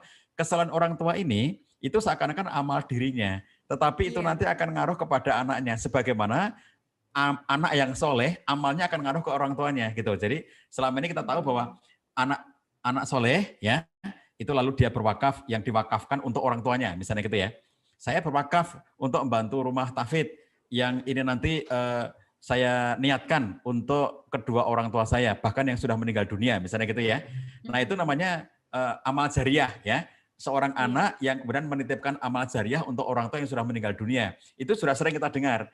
Tetapi orang tua yang masih hidup, lalu dia beramal, misalnya amal jariah dengan wakaf, dengan infak, dengan sodakoh yang produktif untuk berbagai macam amal, kegiatan, itu pun kesolehan orang tuanya, itu akan ngaruh kepada anaknya yang digambarkan oleh Quran dengan wakana abuhuma soliha, ternyata kaitannya adalah dengan bahwa Allah menjaga untuk anak-anak mereka itu. Hartanya dijaga, kebaikannya dijaga, itu karena kesolehan dari orang tuanya. Jadi betul ya teman-teman sekalian, kita berbagi, bersemangat untuk melakukan kebaikan, bersemangat menebarkan kebaikan, bersemangat berkontribusi ya, bersama dengan teman-teman semangat infak ini kita lakukan yang terbaik, itu tidak hanya untuk diri kita, tapi juga untuk keluarga kita. Kalau Anda statusnya anak, amal Anda itu nanti akan mengalir kepada orang tua Anda. Kalau Anda sebagai orang tua, maka amal Anda itu nanti akan memberikan kebaikan bagi anak Anda. Jadi ini sesuatu yang sifatnya antara orang tua dengan anak itu timbal balik, yang itu semuanya akan mendapatkan pahala kebaikan dan nilai-nilai kebaikan dari apa yang dilakukan. Begitu Mbak Ella, betul ya? Allah. Nah, jadi semangat ya teman-teman untuk kita saling berbagi, berinfak dan juga berwakaf. Oke, Pak Cah kayaknya udah pada nggak sabar nih menanti. Aduh, kira-kira pertanyaan aku akan dijawab langsung nggak ya? Karena di sini sudah banyak sekali yang bertanya nih, Masya Allah Pak Cah. Nah, ada pertanyaan yang menarik banget. Kalau misalnya tadi ada poin di mana kalau misalnya seni dalam menegur anak salah satunya adalah membangun kedekatan ya Pak Cas, sudah dijelaskan, yaitu membangun bonding dengan anak. Nah, ini ada pertanyaan yang menarik dari Hesti Sari Pratiwi di Sukabumi Pak Cas. Pertanyaan adalah, Assalamualaikum. Waalaikumsalam. Berkaitan dengan seni menegur di awal dengan menjaga kedekatan dengan anak, bagaimana apabila kondisinya orang tua tidak dekat dengan anak atau bisa dikatakan orang tua tipe yang kaku? Nah, kira-kira gimana nih Pak Cah? Silahkan Pak Cah. Oke, teman-teman sekalian, Bapak Ibu yang dirahmati Allah SWT, memang sangat bagus ketika kita berbicara seperti ini itu memang sejak awal dalam artian, jadi teman-teman kalau di antara yang hadir ini ada yang belum berumah tangga itu pas banget. Kita ngomongin kayak begini pas banget. Jadi membangun bonding dengan anak, kedekatan dengan anak itu ya, itu memang harus dibangun dari awal dengan kesadaran yang penuh. Sehingga contoh misalnya begini, ketika seorang istri itu hamil, maka bonding antara ibu dengan anak itu sudah terjadi dengan sendirinya. Karena anak ikut di perut ibunya. Bondingnya terus-menerus 24 jam sehari semalam. 9 bulan 10 hari sepanjang anak itu dalam perutnya si ibu, anak akan terus-menerus nafasnya bareng dengan nafas ibunya, makanannya, nutrisinya bareng dengan makanan ibunya, dan luar biasa bondingnya. Nah, bagaimana ayah? Supaya ayah itu ada bondingnya, maka dia harus menyengaja ya melakukan tindakan untuk membonding dirinya dengan anak. Mengelus-elus perut istrinya, memberikan rasa cinta dan kasih sayang itu dengan backup yang memadai, berikan perhatian yang penuh kepada istri di saat hamil, berikan dukungan agar istri merasa nyaman dengan kehamilannya, dan berbagai survei menunjukkan bahwa ibu hamil yang bahagia itu akan melahirkan anak-anak yang mereka itu memiliki kondisi yang kokoh, kalau istilahnya WHO itu kokoh dan berprestasi. Jadi kokoh itu artinya dia punya kepribadian. Nanti ketika dia remaja, nanti ketika dia dewasa, karena sejak dalam kandungannya, ibu itu sudah ibu yang bahagia, anak ini ternyata tumbuh berkembang optimal, otaknya pertumbuhannya optimal, volume hipokampus di otaknya berkembang dengan optimal. Itu karena anak ini dia berada dalam situasi yang happy di masa ibunya hamil itu happy gitu. Lalu ternyata berpengaruh kepada dirinya sampai dengan dirinya masa dewasa. Nah, jadi dari mana ibunya happy? Karena dia mendapatkan backup yang penuh dari suaminya. Coba bayangkan kalau istri hamil suaminya tidak peduli, istri hamil suaminya malah melakukan tindakan-tindakan yang tidak terpuji gitu ya. Itu bikin stres, bikin depresi dari sang ibu. Jadi kalau ibu depresi, ngaruh kepada anaknya dalam bentuk volume otaknya mengecil, volume hipokampus di otaknya mengecil, dan itu menyebabkan anak itu menjadi anak yang rapuh, tidak menjadi anak yang tangguh. Nah, jadi ternyata untuk membangun kedekatan memang tidak bisa instan gitu ya. Jadi dia harus dibangun. Jadi kalau ayah itu harus membangun diri dengan backup sepenuhnya istrinya di masa kehamilan. Itu langsung gitu bondingnya itu. Bahwa istrinya merasa terlindungi oleh suaminya, terbackup oleh suaminya, kehamilannya dijaga bersama dengan suaminya, diantar periksa ke dokter atau ke tempat-tempat klinik kesehatan gitu ya. Sehingga dia merasa tercukupi, dia merasa nyaman bersama dengan suaminya. Di sisi yang lainnya, ketika dia berada dalam situasi melahirkan, ya setelah melahirkan, suaminya itu dia menjaga, ikut menemani. Ketika anak sudah lahir, maka suaminya setelah bayi itu dibersihkan oleh tim medis ya, darahnya semuanya dibersihkan, lalu sudah selesai dibersihkannya itu, medis, semua tenaga paramedis itu mesti menggunakan sarung tangan. Tapi ketika ayah mengambil bayi yang baru lahir itu ya dari tenaga kesehatan yang setelah membersihkannya, tidak pakai sarung tangan. Sentuhan kulit pertama kali bayi itu ketemu dengan kulit ayahnya. Lalu diazankan di telinga kanan anak. Ini seperti mazhabnya Imam Syafi'i, kalau anak baru lahir itu diazankan di telinga kanan anak. Sebab kalau mazhabnya Imam Malik enggak ya. Jadi kalau di mazhabnya Imam Syafi'i dia menyarankan bahwa ini sunnah Nabi, kata Imam Syafi'i, bahwa ini adalah hal yang baik untuk anak kita. Itu bonding ya. Jadi azan di telinga kanan anak itu bonding dari ayah.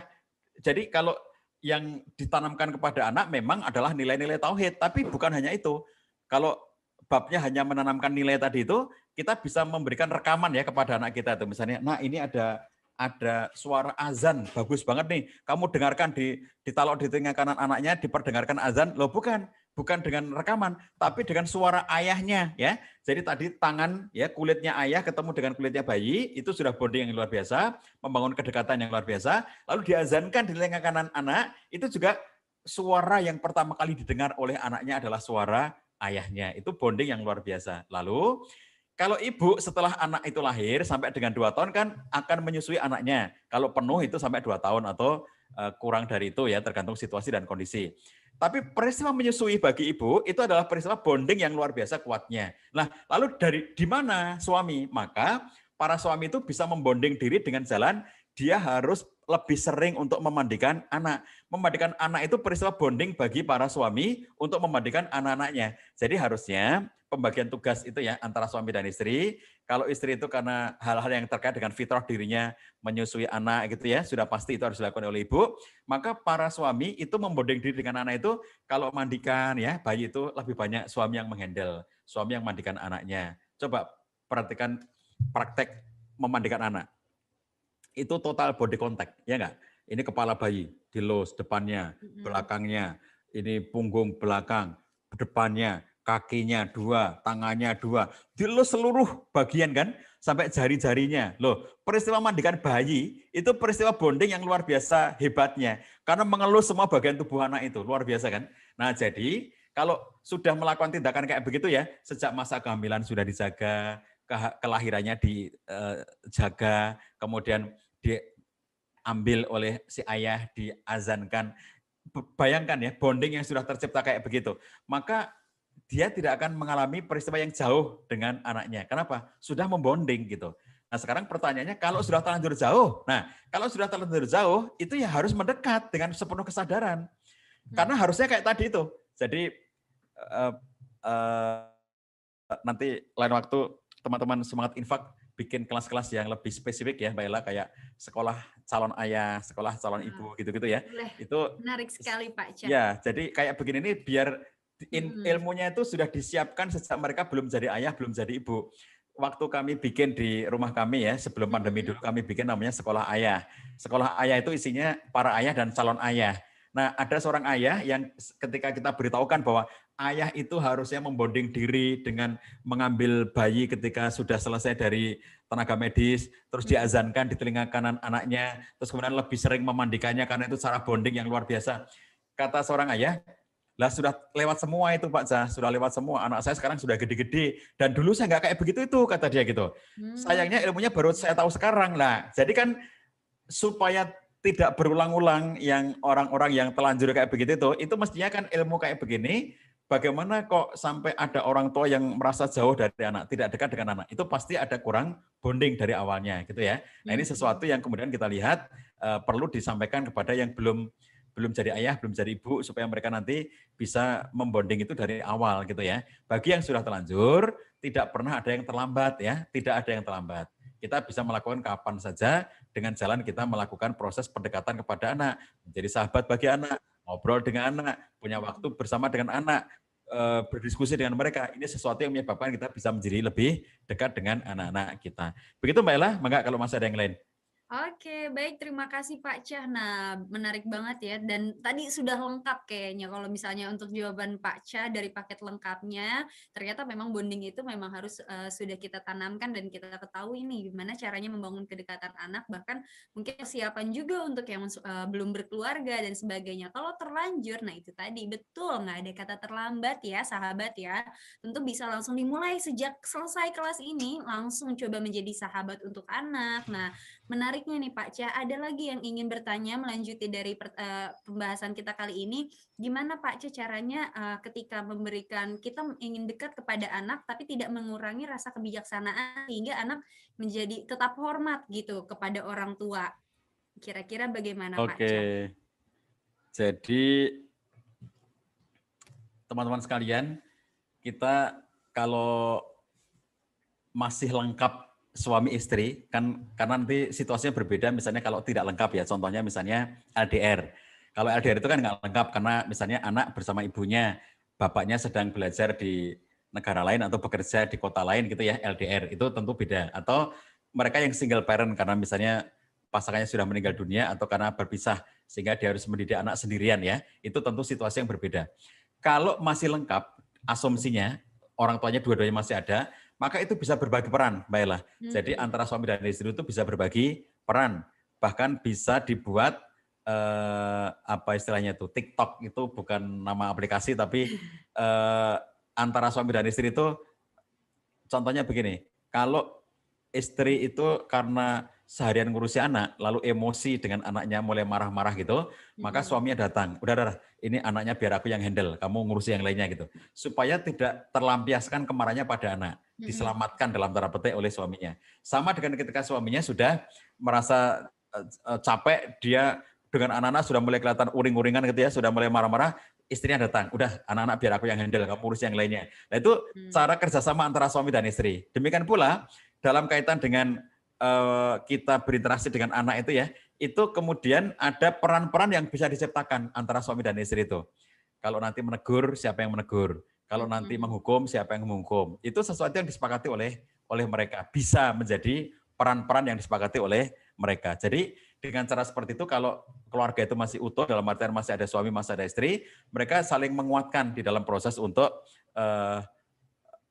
berinteraksi dengan anak-anak. Beda dengan kalau sendirian ya. Kalau sendirian, maka kalau orang mengatakan life must goes on, ya harus apapun dijalankan ya, meskipun sendirian, tapi tidak boleh berputus asa. Meskipun hanya mendidik sendirian, tidak ada pasangan, oke, itu situasi yang memang harus dihadapi, dan tidak boleh berputus asa untuk melakukan itu semuanya. Salah satu cara untuk supaya kita tetap tadi, kira-kira kalau saya bahasakan pertanyaan tadi begini, bagaimana kedekatan kita itu tidak menghalangi kita untuk bisa menegur anak, misalnya gitu ya.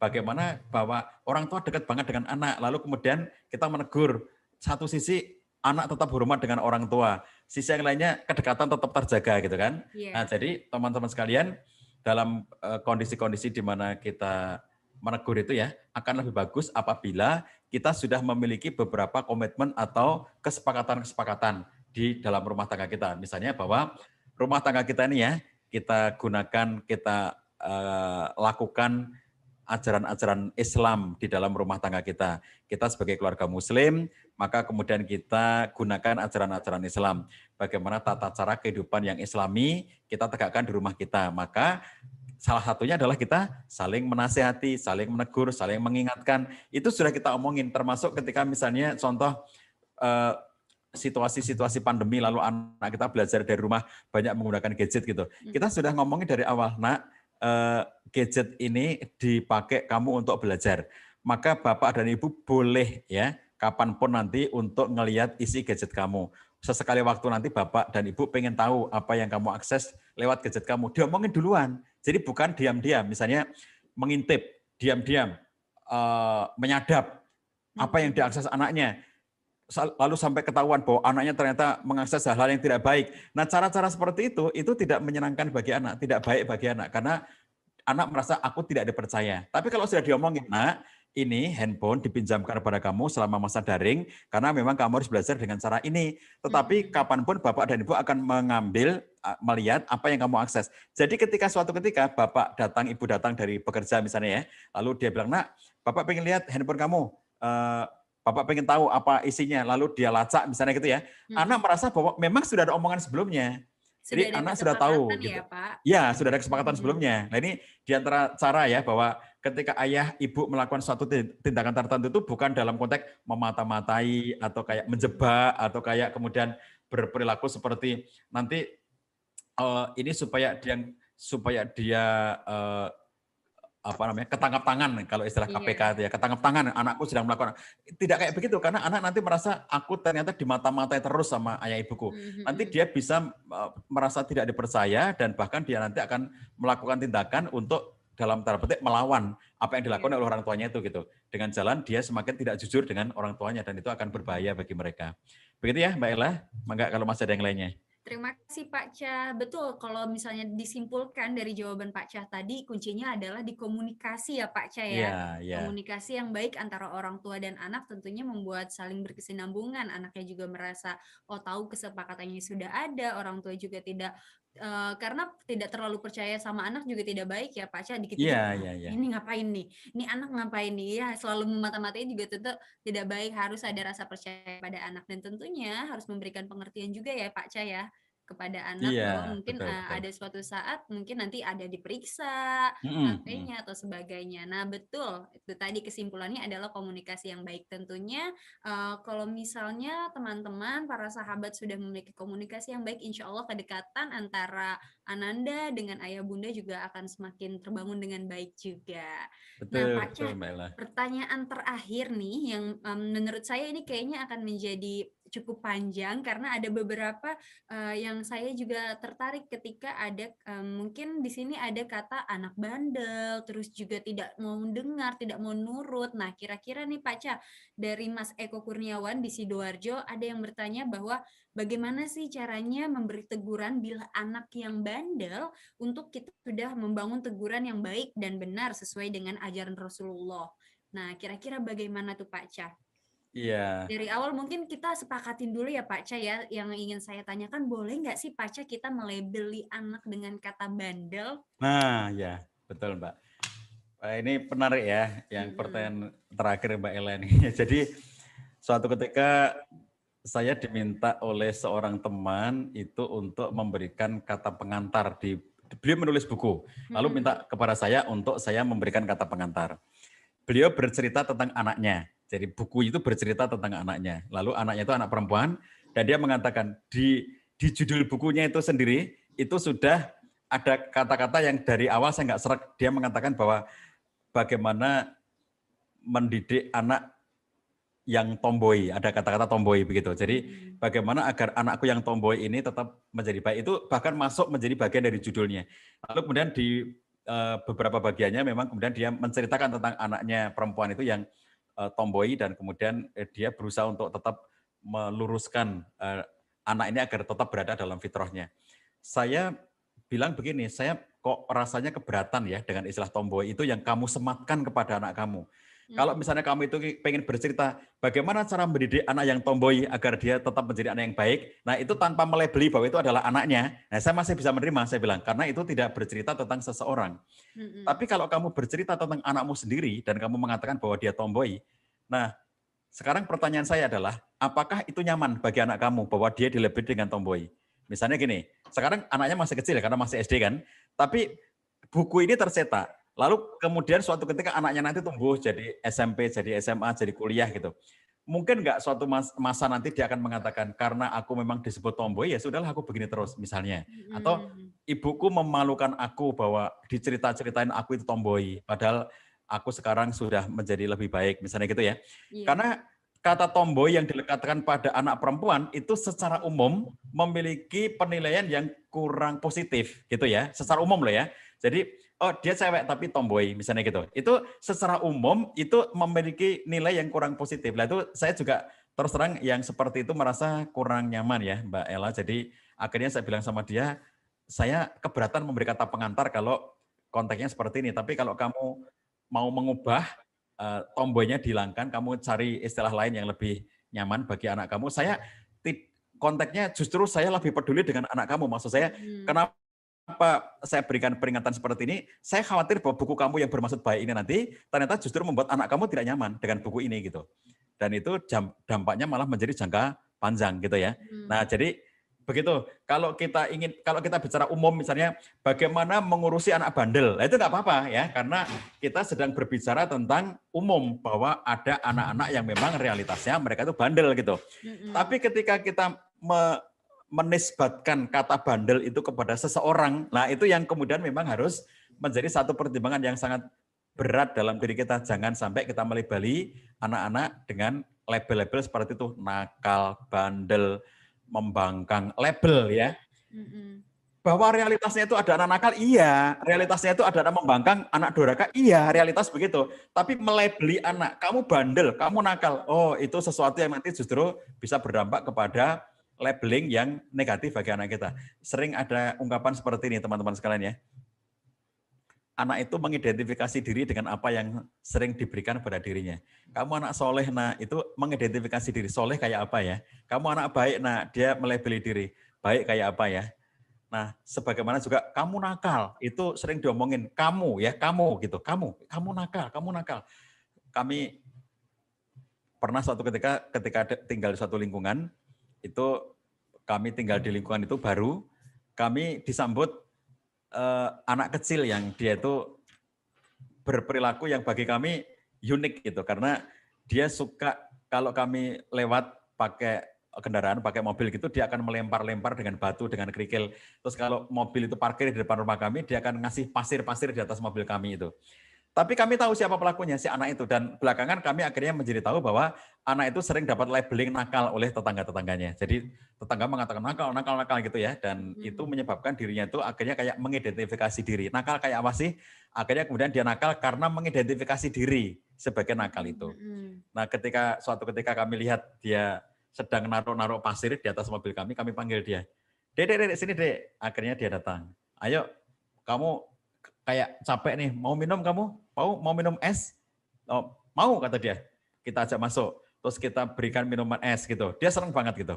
Terus setelah kita tanya-tanya, kita ajak ngobrol gitu ya. Sampai ketika dia mau pulang, dia bilang, besok pagi aku boleh kesini lagi enggak? Saya bilang boleh gitu. Dan belakangan kami tahu bahwa ternyata kenapa anak itu senang banget ketika kami ajak masuk ke rumah dan kami suguh. Karena kalau dia datang ke rumah orang lain, itu selalu ditolak oleh jangan ke sini, kamu nakal, jangan ke sini gitu. Nah, belakangan kami tahu seperti itu. Sehingga dia merasa senang banget ketika kami itu mengapresiasi dirinya. Nah, akhirnya dia bisa dikatakan semenjak itu dia hampir tiap hari datang ke rumah. Aku mau minum es katanya, terus datang ke rumah. Aku mau minum es. Di rumahku tidak ada lemari dingin kayak begini gitu yang kulkas itu dia bilang. Ini rumahku nggak ada lemari dingin kayak begini. Nah, ternyata dari interaksi itu kemudian kami menjadi tahu bahwa anak ini adalah korban dari lingkungan yang selalu melabeli dia dengan kata-kata nakal. Dan Masya Allah ya, setelah kemudian dia merasa mendapatkan penerimaan itu, dia itu kalau dilihat itu anak yang sangat rajin ibadahnya, tumbuh kembang sekarang itu menjadi anak yang sangat soleh gitu. Jadi kadang-kadang lingkunganlah yang melabeli dia sampai akhirnya dia berperilaku seperti labelingnya itu. Itu kayak ini Mbak Ella, kalau orang dewasa itu kayak begini, puber ya, ada istilah puber kedua. Jadi ketika ada orang itu mengatakan umurku sudah 40 tahun kok katanya 40 tahun itu puber kedua, aku kok nggak puber-puber ya gitu. Akhirnya dia berperilaku mempuberkan diri. Nah seperti itu kejadiannya. Anak ini sebenarnya biasa aja, tapi kemudian karena sering diomongin nakal. Lalu dia bertanya nakal itu apa ya? Lalu akhirnya memperlakukan diri dan mencoba mengidentifikasi diri dengan atribut yang sering didengarnya. Nakal. Jadi nakal itu kayak apa ya? Gini sudah nakal belum ya? karena sering dia omongin nakal. Kalau gini sudah bandel belum ya gitu. Nah jadi kalau kita ngebahas secara umum, it's okay. Kita membahas bagaimana mendidik anak nakal, it's okay karena itu umum. Bagaimana membahas mendidik anak bandel, it's okay itu karena umum. Tapi melabeli bahwa anakku yang ini itu nakal, nah itu jangan ya, karena itu nanti akan membuat dirinya itu merasa semakin teridentifikasi dan terlabeli gitu. Nah jadi sahabatku sekalian, kita juga sisi lainnya memahami bandel nakal itu kenapa tidak disematkan, itu karena kita juga harus berpikir tentang umur. Jadi gini, ada fase-fase dalam kehidupan anak. Ketika fase dia masih kecil, ada fase di mana dia itu nanti akan kalau anak kecil itu kira-kira dia ingin mengekspresikan keinginan-keinginannya, kemudian kayak ada umur-umur tertentu di mana dia itu nggak bisa berbagi dengan temannya ketika masih kecil ya. Temannya datang terus pinjam mainannya nggak boleh gitu. Ini punya aku. Lalu apakah seperti ini namanya bandel padahal dia masih kecil gitu. Kemudian ketika dia sudah berumur remaja. Remaja ini menurut Gary Chapman dia punya perilaku yang khas yaitu menggerutu. Sampai Gary Chapman mengatakan kalau Anda punya anak remaja, maka Anda akan tahu bahwa mendidik remaja itu tidak sama dengan jenis pekerjaan apapun yang ada di muka bumi ini. Dia mengatakan remaja itu suka menggerutu. Maka fase yang tepat disematkan pada mereka itu adalah fase menggerutu. Nah, berbeda dengan apabila orang tuanya mengatakan dia melawan saya, dia membangkang. Loh beda. Kalau kita mengatakan dia menggerutu, maka sikap kita, oh ini gerutuan anak remaja. Tapi kalau orang tua mengatakan dia membantah, dia membangkang, dia melawan saya, sikapnya pasti berbeda. Nah, coba bandel nggak itu gitu ya? Jangan-jangan ini kita yang melabeli, padahal dia itu anak yang sangat potensial. Saya lihat kadang-kadang orang tua itu kesulitan membedakan nakal dengan potensial itu sulit membedakan. Contohnya begini, ini buku gambar, kamu kalau gambar di sini, terus disediakan spidol, disediakan kertas gambar, terus gambar-gambar situ. Tapi namanya anak kadang-kadang dia ngerasa ini terlalu kecil ya, lalu akhirnya melukis di dinding-dinding. Terus orang tuanya jangan di dinding, itu catnya mahal. Lalu karena anaknya tetap melukis di dinding, lalu bandel kamu. Nah, betul kayak itu bandel? Nakal kamu ngecat di dinding, ngelukis di dinding. Padahal sudah disediakan kertas-kertas itu. Padahal kalau kita lihat energi potensial anak ini itu tidak bisa diwadahi oleh kertas-kertas gambar yang kecil itu. Jadi dia punya energi potensial yang besar yang akhirnya melebar ya kemana-mana. Jadi anak saya itu ketika masih kecil, sekarang anak saya yang saya cerita ini sudah punya anak gitu ya. Tapi dulu ketika anak saya ini masih kecil, masih SD, itu dinding rumah kami itu selalu penuh coret-coretan. Bukan hanya dindingnya, tetapi pintu rumah, bahkan almari gitu. Jadi almari itu coret-coretan semuanya, pintu rumah, jendela rumah, dinding rumah. Jadi kami itu karena itu rumah kontrakan, kami harus memperbaiki terus catnya. Nanti 1 semester sekali kami cat, sehingga bersih lagi. Nanti sebentar lagi sudah mulai coret-coretan lagi. Nah, kita tidak mulai nakal kamu, bukan begitu. Kita memahami itu energi potensial yang luar biasa, yang kadang-kadang orang tua tidak bisa menyalurkannya dengan positif. Nah, itulah sebabnya orang tua itu punya kewajiban bagaimana caranya agar energi-energi ini teroptimalkan dengan jalan yang positif, konstruktif, yang akan menjadi optimalisasi bagi dirinya. Nah, kalau tidak seperti itu, malah dihambat. Enggak boleh lah. Terus dia dibatasi hanya di kertas-kertas yang kecil. Lah, energi dia itu jauh lebih gede daripada itu. Potensi dia lebih gede daripada itu. Kita membatasinya sendiri, kita mengkerdilkannya sendiri. Jadi oleh karena itu, kita tentu harus berhati-hati dalam konteks labeling ya. Kita melihat dalam perspektif yang positif. Tadi saya bilang positive thinking itu, Masya Allah ya anakku ini potensinya luar biasa. Jadi bukan berpikir negatif, nakalnya bukan main, bukan begitu kan? Tapi luar biasa potensi yang diberikan oleh Allah kepada anakku, dan aku sebagai orang tua, aku harus pandai untuk mengelolanya.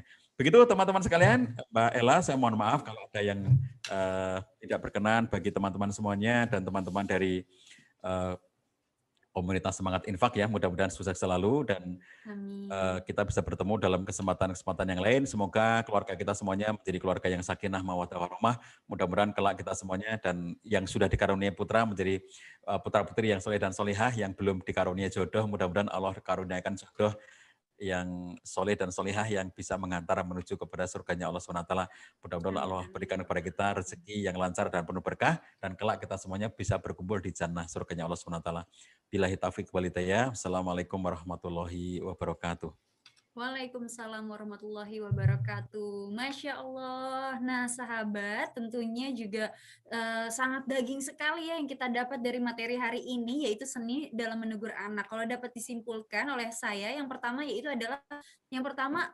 sangat fundamental sekali, dilakukan dengan penuh kasih sayang. Nah, ini adalah tentunya hal yang harus kita tanamkan dan kita latih pula. Jangan sampai emosi justru yang menguasai kita. Yang kedua nih, dilakukan dengan penuh kelembutan. Nah, ada juga yaitu selalu menjaga kedekatan dengan anak. Jadi dibangun bondingnya. Kalau misalnya mungkin ada yang sudah punya anak tapi masih kaku, yuk mulai dari sekarang kita bangun kehangatan dengan anak, dan juga pastinya kedekatan ini membuat kita menjadi orang tua yang diterima saat menegur anak. Terus juga ada pembiasaan nih. Nah, tadi sudah dijelaskan juga sama Pak Cah ya, bahwa memang dalam menegur ini harus sudah ada kesepakatan, bukan berarti untuk membuat anak tidak nyaman, tapi tentunya ada misi penyelamatan. Juga ada pengajaran tegas dalam prinsip, dan terakhir juga ada hukuman.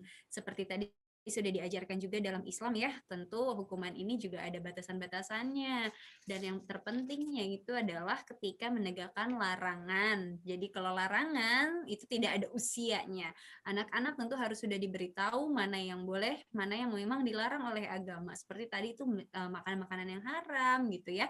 Terus juga kalau untuk perintah, tentunya kita harus mengetahui batas mana sih anak-anak tuh sudah mulai diwajibkan ya Pak Cah ya, kayak gitu.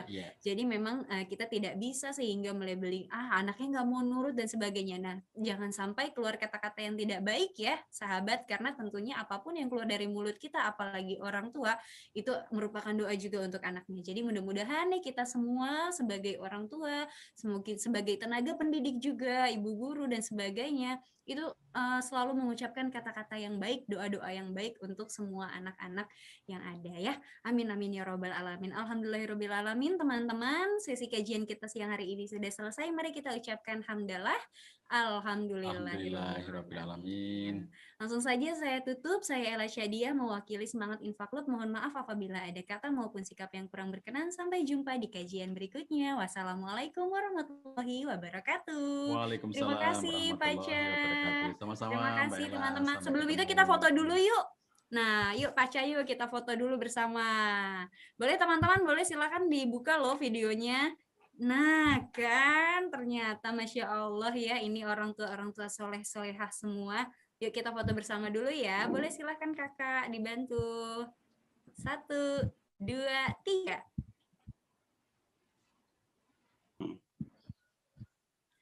Oke, alhamdulillahirobbilalamin. Wah, ada yang sedang di jalan ya. Saya melihat ada yang sedang di kantor. Mudah-mudahan semuanya selalu sehat ya. Terima kasih. Dadah. Wassalamualaikum warahmatullahi wabarakatuh. Sampai jumpa di kajian dan juga seminar lainnya. Terima kasih, Coach.